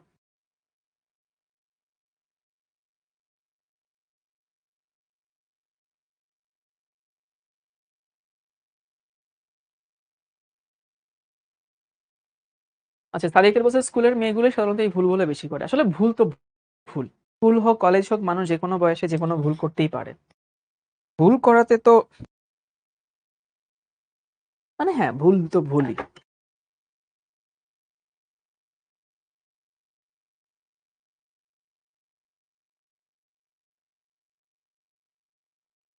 একজন বলছে বইয়ের সাথে মিলাতে পারছি না, এগুলো বইয়ের সাথে মিলাতে যেও না, আমি তো তোমাদের ক্লাসের পরে বলেই দিই বইতে কি করতে হবে। আচ্ছা, প্রথম হচ্ছে রেট ইকুয়েশন বের কর। তো রেট ইকুয়েশন তোমাদের কিন্তু প্রথম ক্লাসে একটা বের করা শিখছিলা। তোমরা দেখো তো, এরকম একটা রেট ইকুয়েশন পড়ছিলে না? একজন বলছে ভাই আপনার আইডির নাম কি? আমার, আচ্ছা একটু বলে দেয়া, অনেকে না আমার বিভিন্ন ফেক আইডি আছে ফেসবুকে, বুঝছো? SHAOWN, শাওন, REZA, শাওন রেজা, এটা হচ্ছে আমার আইডির নাম। এবং আমার আইডিটা হচ্ছে ভেরিফাইড আইডি, তুমি দেখবা যে আইডির নামের পাশে হচ্ছে একটা ব্লু টিক আছে। তো অনেকে দেখি যে আমার বিভিন্ন ফেক আইডির সাথে কানেক্টেড হয়ে চ্যাট ট্যাট করে আর কি। তো পরে অনেকে শিখবো শিখবো জিতবোতে পোস্ট করে, ভাই দেখেন আপনি আপনি কি বললেন এগুলা। পরে হচ্ছে সবাইকে বলি যে ভাই তোমাদের জন্য ভেরিফাইড করে রাখছি আইডি, তারপরে তোমরা যদি অন্য জায়গায় নক দাও, কল দাও, তাহলে তো হবে না। কি অবস্থা ব্রো?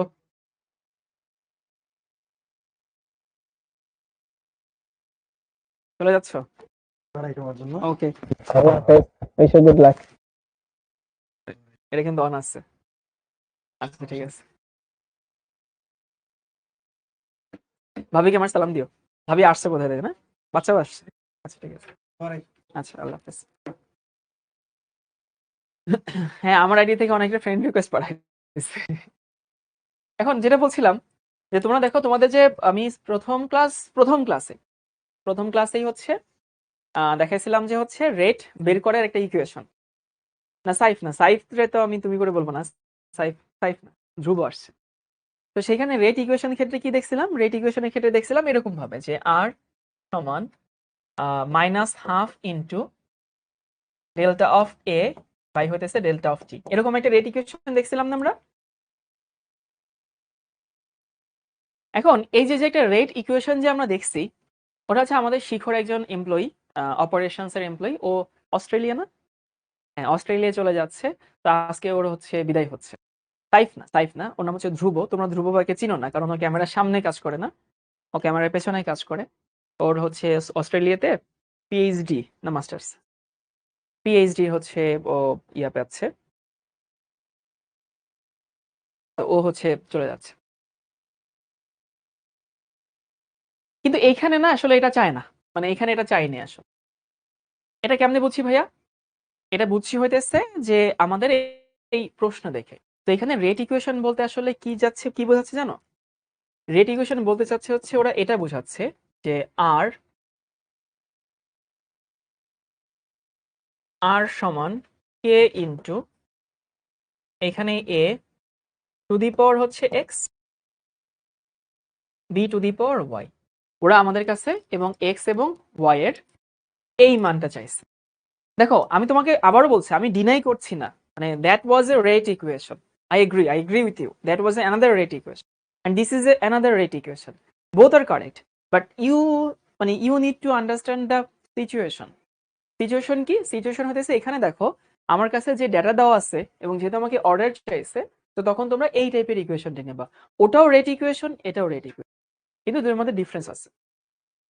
এবার তোমার কাজ কি বলতো? তোমার কাজ হচ্ছে এক্স এবং ওয়াই এর মানটা বের করা, এবং বুঝতেই পারছো এক্স এবং ওয়াই এর মানটা বের করলেই কিন্তু তোমার হচ্ছে বিক্রিয়ার ক্রম বের হয়ে যায়। বুঝবো কিভাবে কোনটা নিব? যখন তোমাকে রেট অর্ডার বের করতে বলবে, বিক্রিয়ার ক্রম বের করতে বলবে, তখন এটা নিবা, আর যখন নর্মালি বলবে তখন ওইটা নিবা। তাহলে সবাই একটু এবার কমেন্ট করা বন্ধ করো, আমার কথাগুলো মনোযোগ দিয়ে শোনো। সেটা হচ্ছে তোমার এখন উদ্দেশ্য হচ্ছে এক্স এবং ওয়াই এর মানটা বের করা, মানে হোয়াট ইজ এক্স ওয়াই?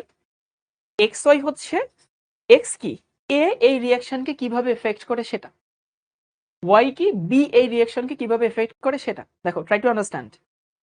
আবারও বলছি, এক্স হচ্ছে এই রিয়াকশনটাকে এ কেমনে প্রভাবিত করে সেটা হচ্ছে আমাদের এক্স, আর ওয়াইটা হচ্ছে এই রিয়াকশনটাকে বি কেমনে প্রভাবিত করে, দ্যাট ইজ ওয়াই। এখন রিয়াকশন তো একসাথে এ এবং বি আছে, তো তোমাদের এখন কিছু কাহিনী আমি তোমাদেরকে উদাহরণ দিব। তোমরা যখন বড় হবা দেখবা যে হতেছে ইউনিভার্সিটিতে গিয়ে বিভিন্ন গ্রুপ ওয়ার্ক থাকে, বুঝছো? তার একটা অ্যাসাইনমেন্ট দেয়, এক গ্রুপে 5 জন 6 জন করে অ্যাসাইনমেন্ট দেয়। এখন ধরো 5 জনের একটা গ্রুপ আছে, তো নর্মালি দেখা যায় সেই গ্রুপের 2 জনের কোনো খবরই নাই, ওরা জানেও না যে ওদের অ্যাসাইনমেন্টের টপিক, মানে they don't even have any idea what's the topic of assignment. এরপরে বাকি থাকলো 3 জন। এই 3 জনের একজন কি করে জানো? একজন হচ্ছে ডোনার, টাকা পয়সা দেয় আর কি, ফটোকপি করতে টাকা দেয়, কোনো কিছু কিনতে টাকা দেয় আর কি। বাকি যে 2 জন থাকে, সেই 2 জনের হইতেছে একজন কাজ করে, আর একজন হইতেছে ওই যে কাজ করে তার সাথে সাথে থাকে। ভাই বিশ্বাস করো, this is the typical group work. এটা হয় ইউনিভার্সিটিতে গেলে দেখবে এটা হবে। তো অনেক সময় দেখা যায় স্যাররা কাউকে ডেকে জিজ্ঞেস করে যে what's your contribution in this group work, তখন বলে যে স্যার আই ডোনেট 100 টাকা ফর দ্য ফটোকপি। তো ফ্যাক্ট হচ্ছে যে তার এই গ্রুপে কন্ট্রিবিউশন দিতে সে 100 টাকা ফটোকপি করতে দিছিল। এখন ব্যাপারটা হচ্ছে এরকম, তো ধরো তুমি টিচার আর কি, এখন তুমি টিচার, তুমি এখন বের করতে চাও যে আসলে এই গ্রুপে কে কাজ করে, মানে এটা তুমি বের করতে চাও। তোমার আসলে জানা দরকার যে আমি আসলে এইখানে হচ্ছে বের করব যে এই গ্রুপে আসলে কে কাজ করছে। কি করবা তাইলে? তুমি যখন ওদেরকে একসাথে নিবা, একসাথে যখন প্রশ্ন করবা, তখন তুমি জীবনে বুঝবা না, কারণ ওই একসাথে তো ওই একজনই আনসার দিবে, আর বাকিরা সাথে সাথে তাল মিলাবে আর কি, বুঝছো? এটা হয় ক্লাসে টপাররা আসলে হচ্ছে যখন আনসার দেয় তখন বাকিরা সেই সুরে সুরে তাল মেলায়, যেন স্যার আসলে বুঝতে পারে যে ওকে এরা সবাই পারে। কারণ তুমি কি করবা? তুমি যদি বুদ্ধিমান হও তুমি করবা কি, বাদ দাও, একজনরে ডাকো, মানে তুমি একজনরে ডেকে তারপরে জিজ্ঞেস করো যে এই বলতো এটার মানে কি, ওটার মানে কি, এটা কেন হয়েছে। তখন তুমি না বুঝতে পারবা যে আসলে এখানে কে কাজ করছে। আমার কথা বুঝছো? একটা গল্প বলি তোমাদেরকে। এক স্যার হচ্ছে একটা পরীক্ষা নিবে, গ্রুপ পরীক্ষা, মানে তো কি হয়েছে, সে গ্রুপ পরীক্ষা নিবে, তো 4 বন্ধু একসাথে আসবে আর কি, ধরো ঢাকা ভার্সিটিতে উত্তরা থেকে যাবে। তো ওরা পরীক্ষা দেরি করে আসছে, অ্যাকচুয়ালি ওরা পরীক্ষা দিবে না, ওরা পরে পরীক্ষা দিবে, ইউনিভার্সিটিতে এই সুযোগটা থাকে। তো ওরা স্যারের কাছে এসে বলতেছে স্যার আমাদের গাড়ির চাকা না বার্স্ট হয়ে গেছিল পথের মধ্যে। সবাই একই কথা বলতেছে আর কি, সবাইরে বলে দিছে তোরা কিন্তু এটা বলবে এটা বলবে এটা বলবে। তো ওরা সবাই স্যারের বলছে স্যার আমাদের তো গাড়ির চাকা বার্স্ট হয়ে গেছে। তো স্যার বুঝছে এরা পরীক্ষা দিবে না দেখায় মিথ্যা কথা বলতেছে। তখন স্যার করলো কি, ঠিক আছে তাহলে তোমাদেরকে আমি এখন পরীক্ষা নিব, খুব সহজ পরীক্ষা নিব, কিন্তু শর্ত হইতেছে 4 জন রুমের 4 কোনায় বসতে হবে। এরপরে 4 জনকে ওরা স্যার একটা প্রশ্ন দিল, একই প্রশ্ন। সেই প্রশ্নটা ছিল যে গাড়ির কোন চাকাটা বার্স্ট হয়েছিল, বুঝছো? এবং দেখা গেল যে হইতেছে কেউ লিখছে সামনের ডানেরটা, কেউ লিখছে সামনের বামেরটা, কেউ লিখছে পেছনেরটা। তো তুমি যখন আলাদা করে এক্সপেরিমেন্ট করছো তখন তোমার সত্যিটা বের হবেই। তো ফ্যাক্ট হচ্ছে, এখন আমি করব কি, এখানে তো এ আছে বি আছে, একই সাথে রিঅ্যাকশন করছে, বাট আমাকে এ এর প্রভাব বের করতে হবে, বি এর প্রভাব বের করতে হবে। তো এ এর প্রভাব আর বি এর প্রভাব এইটা কিভাবে বের করব? তাহলে তুমি যখন এ এর প্রভাব বের করবা, তখন তুমি তাকে বিটাকে স্থির করে দিবা, বিটাকে বাইরে করে দিবা। আবার তুমি যখন বি এর প্রভাব বের করবা তখন এটাকে নালিফাই করবা। যেমন ধরো উদাহরণ দেই, একটু ভালো মতো খেয়াল করো। আচ্ছা, প্রথম রো এন্ড সেকেন্ড রো, মানে if you consider the first two rows, দেখো কি দেখো তুমি প্রথম আবার দ্বিতীয় রোতে এই যে খেয়াল করছো এ এর মানটা কনস্ট্যান্ট,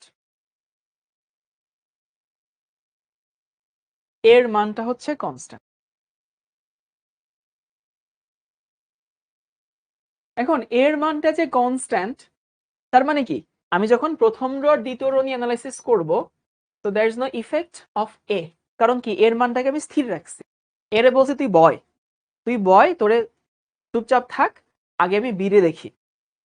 তাহলে খেয়াল করো যে এই এ এর মানটা কনস্ট্যান্ট প্রথম দুইটা রোতে, বিটাকে ডাবল করছি, খেয়াল করছো? তার মানে এ কনস্ট্যান্ট বলতে কি এর ঘনমাত্রা এখন আর কোনো প্রভাব রাখে না, আমি বি কে ডাবল করছি। আচ্ছা বি কে যদি ডাবল করলাম রেট কি হইলো, ডাবল হইলো? হইলো না, কিন্তু রেট যা ছিল তাই হইলো। তার মানে কি this reaction has no effect of the concentration from the B। আবার বলতেছি, এটা কনস্ট্যান্ট রাখলা, বি কে ডাবল করলা, দেখলা রেট বাড়লো না। এখন এ কনস্ট্যান্ট রাখছো মানে এ বাদ, এর হিসাব নিকাশ বাদ, কারণ ওকে আমি কনস্ট্যান্ট রেখে দিচ্ছি। এখন আমার কি করতে হবে, আমি বি কে ডাবল করছি, ডাবল করে দেখলাম রেট বাড়লো না। রেট বাড়লো না মানে হইতেছে, রেট বাড়লো না মানে হইতেছে কি ঘটনা ঘটলো? ঘটনা ঘটলো হইতেছে এইটা যে আর সমানুপাতিক B to the power zero. B to the power zero মানে এখানে ওয়াই এর মান জিরো। এই কাঁচা বাচ্চাটা বুঝো কেনা বলো? সে যদি আফরিন, নিঝুম, তারপর হচ্ছে আরজুকা, গুড।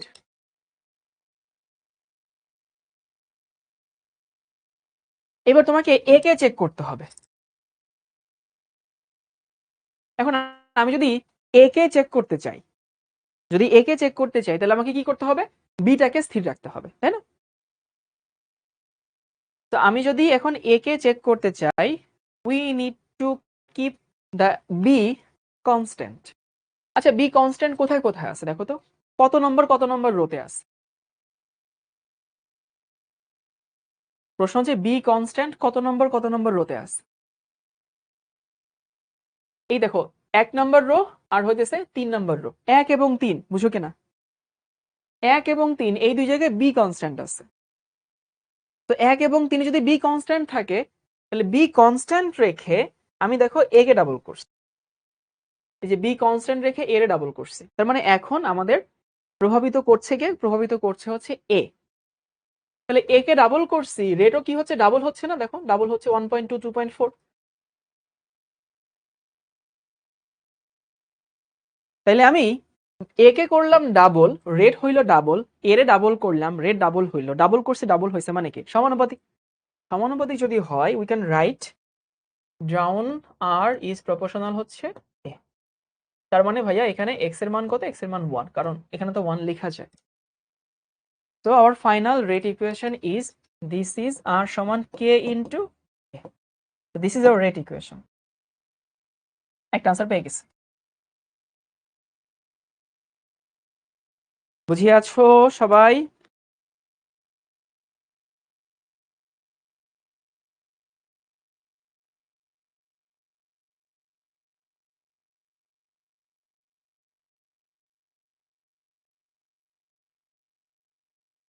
এরপরে বলো তো কাঁচা বাচ্চারা ক্রমাগত 2 নম্বর প্রশ্ন।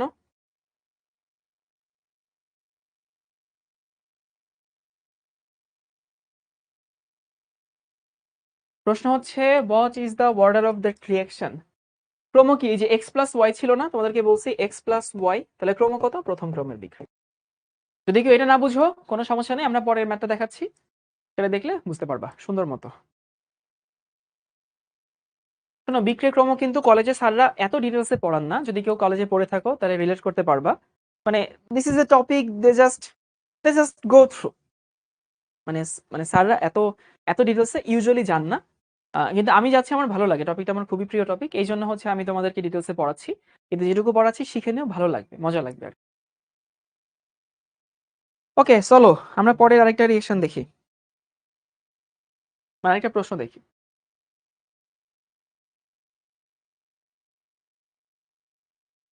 মানে আরেকটা ডেটা তোমাদেরকে দিচ্ছি, ডেটা হচ্ছে এরকম, বক্স আঁকি।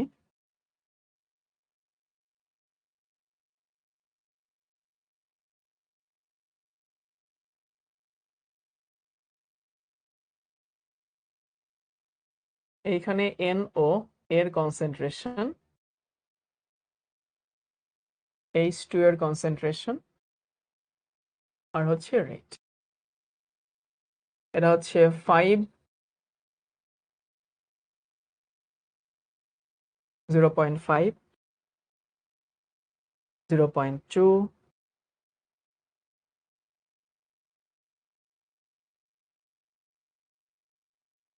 1.3,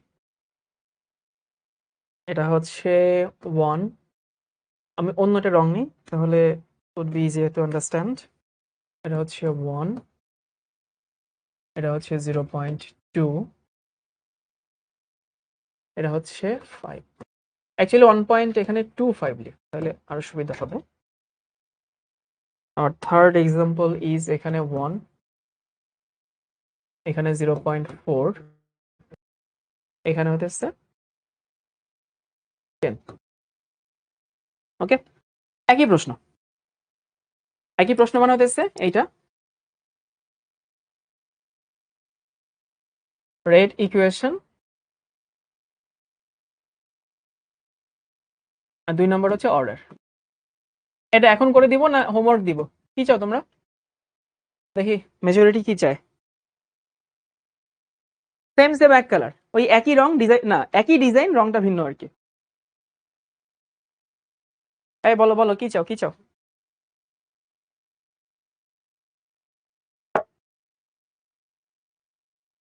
আচ্ছা আমি হোমওয়ার্ক দিচ্ছি, তোমরা একটু বের করো। হোমওয়ার্ক হইতেছে, আমি আনসারটা বলে দেই। আনসারটা হচ্ছে যে থার্ড অর্ডার হবে আর কি, বুঝছো? ক্রমটা বলে দিলাম বাট বের করো আর কি। হোমওয়ার্কের আনসারটা বলে দিচ্ছি।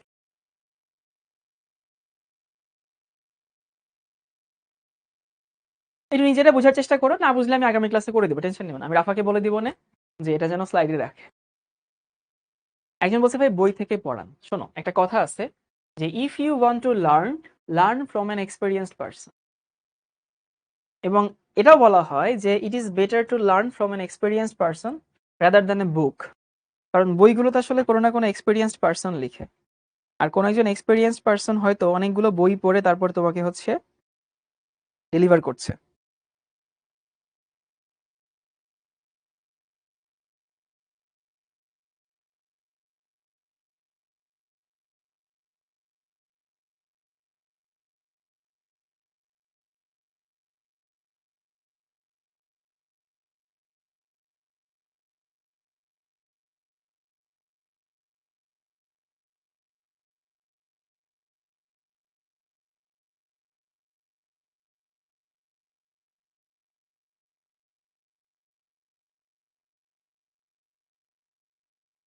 ওকে, তারপরে হচ্ছে আমরা 3টা ক্রম দেখব। তাহলে তোমাদেরকে পুরো কনসেপ্ট একটু সংক্ষেপে রিভিউ করে দেই। আমরা কি পড়ছিলাম? আমরা পড়ছিলাম হচ্ছে বিক্রিয়ার হারের উপরে, বিক্রিয়ার হারের উপরে ঘনমাত্রার প্রভাব আর কি, বুঝছো? তো বিক্রিয়ার হারের উপরে ঘনমাত্রার প্রভাব, এই জিনিসটা ব্যাখ্যা করতে গিয়ে আমরা বিক্রিয়া ক্রম পড়ছি। ক্রম কি? একটা বিক্রিয়ার হার বিক্রিয়কের ঘনমাত্রার যে ঘাতের সমানুপাতিক, সেই ঘাতটাকে বলা হয় বিক্রিয়া ক্রম। তো দিস ইজ টোটালি এক্সপেরিমেন্টাল, আমি কখনোই রিঅ্যাকশন দেখে বিক্রিয়ার ক্রম আসলে বলতে পারবো না। ওকে, এরপর আসে হচ্ছে যে একটা বিক্রিয়ার ক্ষেত্রে যখন তোমাকে এরকম ডেটা দেওয়া থাকবে তখন তুমি সেখান থেকে ক্রম বের করতে পারবা। তো ক্রম বের করতে পারবা কিভাবে? ওই ডাটা থেকে একটাকে স্থির রেখে আরেকটাকে তোমাকে হচ্ছে কম্পেয়ার করতে হবে। আচ্ছা অনেকে বলতেছে করে দেন, আচ্ছা আমি করেই দিই, দেখো অনেকে বলতেছে কিভাবে হবে। রেট ইকুয়েশন, ও এখানে তো আমি তোমাদেরকে রিঅ্যাকশনই দেই নাই। রিঅ্যাকশন হইতেছে এইটা, শোনো প্রশ্নটা রিঅ্যাকশনে দেওয়া ছিল। রিঅ্যাকশন হচ্ছে এইটা যে হইতেছে NO তার সাথে হাইড্রোজেন মিলে তৈরি করে হইতেছে অ্যামোনিয়া NH3 আর তৈরি করে হচ্ছে পানি। ওকে, আমি রিঅ্যাকশনটা দিয়ে দিচ্ছি। পানি তৈরি হয় নাকি তৈরি হয় দাঁড়া একটু দেখি।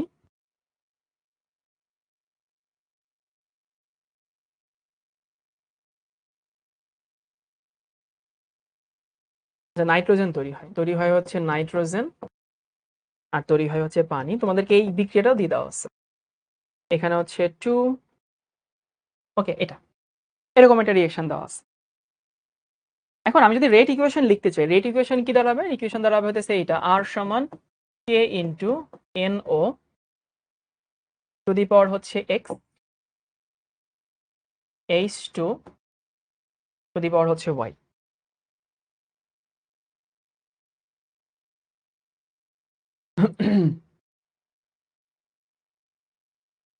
ওকে, এই হচ্ছে আমাদের রেট ইকুয়েশন। এখন তোমার কাজ হচ্ছে x এবং y এর মানটা বের করা। তো x y এর মানটা বের করতে গেলে কি করতে হবে? দেখো, ধরো তুমি যদি প্রথমে x এর মানটা বের করতে চাও, x এর মান মানে কি? x এর মান মানে হতেছে এই যে নাইট্রিক অক্সাইডের ঘনমাত্রা, এইটা। তখন তোমাকে স্থির রাখতে হবে কি? y, মানে এইটা হাইড্রোজেন। এখন বলো হাইড্রোজেন কোন কোন রোতে স্থির আছে? প্রশ্ন হচ্ছে হাইড্রোজেন কোন কোন রোতে স্থির আছে? এই যে 1 এবং 2 এ স্থির আছে না, খেয়াল করছো? তাহলে 1 এবং 2 তে হাইড্রোজেন স্থির আছে। তখন আমি কি করছি? তখন আমি এই নাইট্রোজেনকে ডাবল করছি, দেখো। তখন আমি করলাম হচ্ছে এটাকে ডাবল করছি, ডাবল। কিন্তু এটা কত গুণ হয়েছে? 4 গুণ হয়েছে, বুঝো? 1.25 কে 4 দিয়ে গুণ করলে 5 হয়। তাহলে আমি দেখলাম নাইট্রিক অক্সাইডকে ডাবল করছে, এটা 4 গুণ হইলো। ডাবল করছি 4 গুণ হয়েছে, ডাবল করছি 4 গুণ হয়েছে। ডাবল করছি 4 গুণ হয়েছে মানে কি? বর্গের সমানুপাতে পরিবর্তন হয়েছে না? যদি বর্গের সমানুপাতে পরিবর্তন হয়, আমি বলতেই পারি r সমানুপাতিক NO তার স্কয়ার, দ্যাটস ওয়াই x সমান হচ্ছে 2। এই তো। এরপর তোমাকে হাইড্রোজেন হিসাব করতে হবে, মানে ওয়ার মান হিসাব করবা।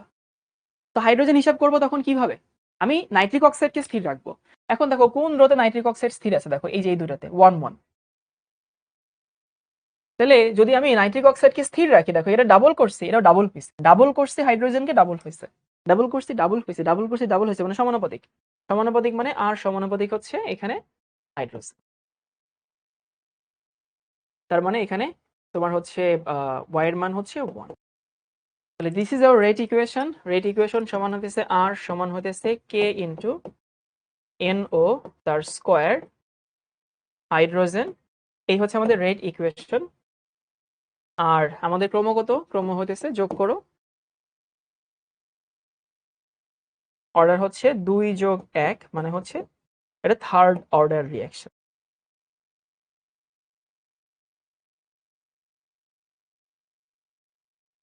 ওকে, কার কার মিলছে বলো তো? আমি জানি অনেকেরই মিলছে।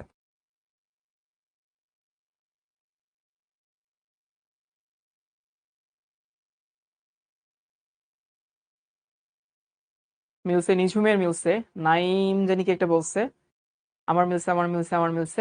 ইজি, কিন্তু ইজি, একদম ইজি। এখানে এমন আহামরি কন্ট্রোভার্সি নাই আসলে।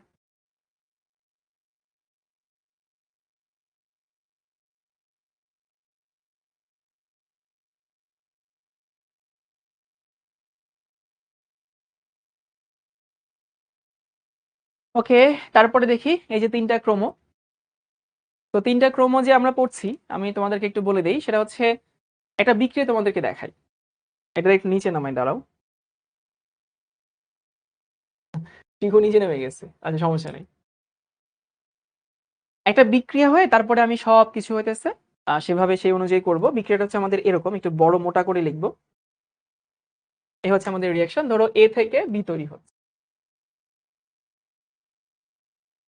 ওকে, এই রিঅ্যাকশনটা মনে রেখো যে এ থেকে বি তৈরি হচ্ছে। এবং আমি যখন হচ্ছে আমার 0 সেকেন্ড ছিল, মানে সময় যখন শুরুতে, তখন এর ঘনমাত্রা এ ছিল, বি এর ঘনমাত্রা 0 ছিল। এই হচ্ছে ঘনমাত্রা। মানে একেবারে শুরুতে শুরুতে যখন আমার টাইম কাউন্টডাউন শুরুই করিনি, তখন এর ঘনমাত্রা ছিল হচ্ছে এ, বি এর ঘনমাত্রা 0। যখন আমি টি সেকেন্ড নিলাম, মানে যখন আমার মেইন হিসাব নিকাশ শুরু হবে, তখন এর ধরো অবশিষ্ট থাকলো a মাইনাস এক্স, আর বি তৈরি হলো x।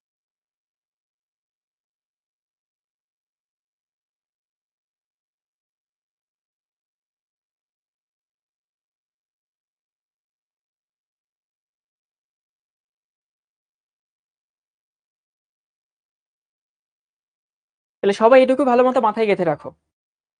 বিক্রয়ক থেকে উৎপাদ তৈরি হইতেছে, শুরুর বিক্রয়কের ঘনমাত্রা a, টি সময় পরে, মানে টি সময় বলে তুমি এটা সময় নিবা, তো টি সময় পরে বিক্রয়কের অবশিষ্ট ঘনমাত্রা a মাইনাস এক্স। আবারও বলতেছি, এটা মাথায় ঢুকাও, মানে just put it on your brain. T সময় পরে the remaining concentration of a is a minus x. তো a মাইনাস এক্স হচ্ছে টি সময় পরে বিক্রয়কের অবশিষ্ট ঘনমাত্রা, কারণ আমরা যত হিসাব নিকাশ করবো সব এর উপর ভিত্তি করেই করবো, বুঝছো? এই জন্য এটুকু ভালো মতো মাথায় ঢুকে রাখতে বলছি।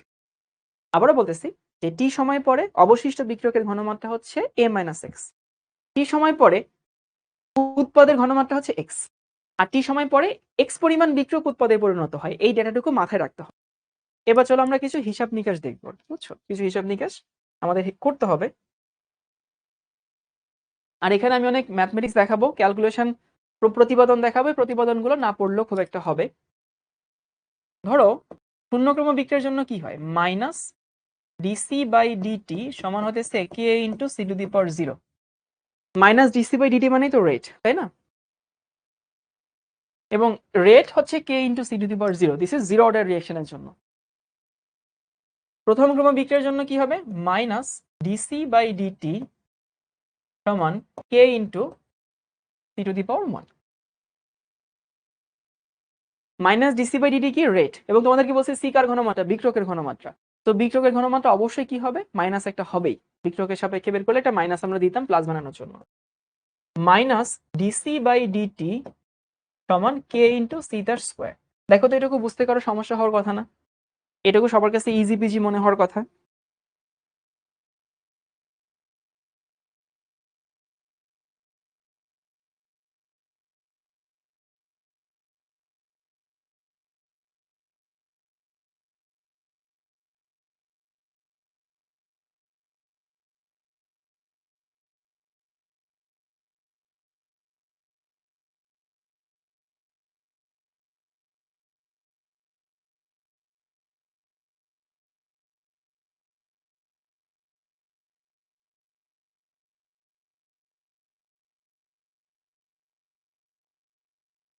এইটুকু বুঝছো সবাই? পা ব্যথা হয়ে গেছে, বুঝছো? আচ্ছা, তো এখন তোমাকে হচ্ছে একটু আমি আরেক লাইন করি, সেটা হচ্ছে এইটা, যে ডিসি সমান হইতেছে মাইনাস কে ইন্টু ডিটি, কারণ সি টু দি পাওয়ার 0 মানে হইতেছে 1। এখানে কি থাকে, এখানে ওই যে ডিসি বাই সি, মানে আমি একটু ক্যালকুলাস করবো আর কি, বুঝছো, মন চাচ্ছে, কে ইন্টু ডিটি। আর এখানে কি থাকে, এখানে থাকে ডিসি বাই হচ্ছে সি তার স্কোয়ার সমান হইতেছে কে ইন্টু সি তার সরি মাইনাস কে ইন্টু ডিটি। মানে আজকে অনেকক্ষণ স্কিপিং করছি তো পায়ের মাসেল টাসেল সব ব্যথা হয়ে গেছে। কে ইন্টু ডিটি। এখানে কি করছি, জাস্ট সিম্পল আমি ইন্টিগ্রেশন করব সেরকম কিছু ফরম্যাটে পাঠাইছে। এখন এই যে তোমরা তো জানো যে সি মানে কি, ডিসি মানে কি, ক্ষুদ্রাতি ক্ষুদ্র, ক্ষুদ্রাতি ক্ষুদ্র হচ্ছে আমাদের পরিবর্তন। এখন এই ক্ষুদ্রাতি ক্ষুদ্র পরিবর্তনকে আমি ইন্টিগ্রেশন করব। তাহলে করো ইন্টিগ্রেশন। অনেকে চিন্তা করছে কিসের মধ্যে কি, পান্তা ভাতের ঘি।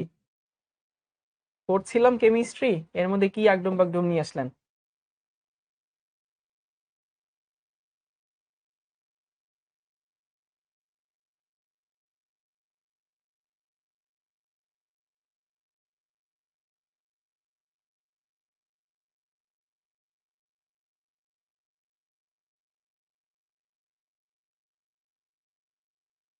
এবার লিমিট বসাইতে হবে না, দেখো লিমিট বসাও। সময় হচ্ছে 0 ছিল, দেখো সময় যখন 0, এই প্রতিপাদন তোমাদের লাগবে না, আমি জাস্ট দেখানোর জন্য দেখাচ্ছি। সময় যখন 0, বিক্রিয়কের ঘনমাত্রা তখন এ ছিল না, দেখো 0, বিক্রিয়কের ঘনমাত্রা হচ্ছে এ। সময় যখন টি নিছো তখন বিক্রিয়কের ঘনমাত্রা কত, এ মাইনাস এক্স। লিমিট বসাইলাম। সময় যখন 0, এই যে 0 লোয়ার লিমিট, তখন বিক্রিয়কের ঘনমাত্রা এখানে এ। সময় যখন টি হয়েছে বিক্রিয়কের ঘনমাত্রা কত, এ মাইনাস এক্স। সময় যখন 0, তখন বিক্রিয়কের ঘনমাত্রা এ। সময় যখন টি, তখন বিক্রিয়কের ঘনমাত্রা এ মাইনাস। লিমিট বসানো বুঝছো? এইটুকু যদি বুঝে থাকো, আমি আর বাকিটুকু তোমাদের করে দিচ্ছি না। তোমরা কি বুঝছো যে এখানে একটা এলএন আসবে? এটা বুঝো কিনা যারা ম্যাথমেটিক্স এর ইন্টিগ্রেশন পড়ছো? এখানে একটা লন, তোমরা যেটাকে লন বলো, actually this should be pronounced মানে স্পেল অ্যাট এলএন। এখানে একটা এলএন আসবে, বুঝো এটা? এটা আমার থেকে তোমাদের ভালো বোঝার কথা। এখানে আবার সেই এলএনটা আসবে না। তো আমি তোমাদেরকে আসলে বাকিটুকু দেখাচ্ছি না, বাকিটুকু তোমরা আপার লিমিট লোয়ার লিমিট বসালে দেখবে এরকম একটা ইকুয়েশন পাবা। তুমি এইখানে পাবা হইতেছে কে সমান এক্স বাই টি। ওকে, অনেক হিসাব নিকাশ করার পরে এটা তুমি পাবা কে সমান হচ্ছে এক্স বাই টি। আমাদের end of the day you just have to memorise the formula. কারণ এক্সাম হলে এত কাহিনী করা যাবে না ভাই। আপনি আমাকে 10 মিনিট আগে ছাড়তে বলছিলেন তাই না? তাহলে আমি ছেড়ে দেবো, সমস্যা নেই। তুমি এইখানে পাবা কে এর সমান হইতেছে 1/t ইন্টু, আমি বলবো তোমরা যারা একটু ইয়া আছো মানে ইনথুজিয়াস্টিক আছো ম্যাথ নিয়ে, তারা কয়েক লাইন নিজেরা করে নিবা, দেখবে এটাই আসবে। Into ln a/a-x। আবারও বলছি ভাইয়ের উপর ভরসা রাখো, ভাইয়া যা বলতেছে ভুল বলতেছে না, এরকম একটা ইকুয়েশন তুমি পাবা। তুমি এইখানে পাবা, নিজেরা করে নিও বাকিটুকু, মানে মাঝখানের টুকু। কে সমান হইতেছে 1/t into x/a into x/a into a-x।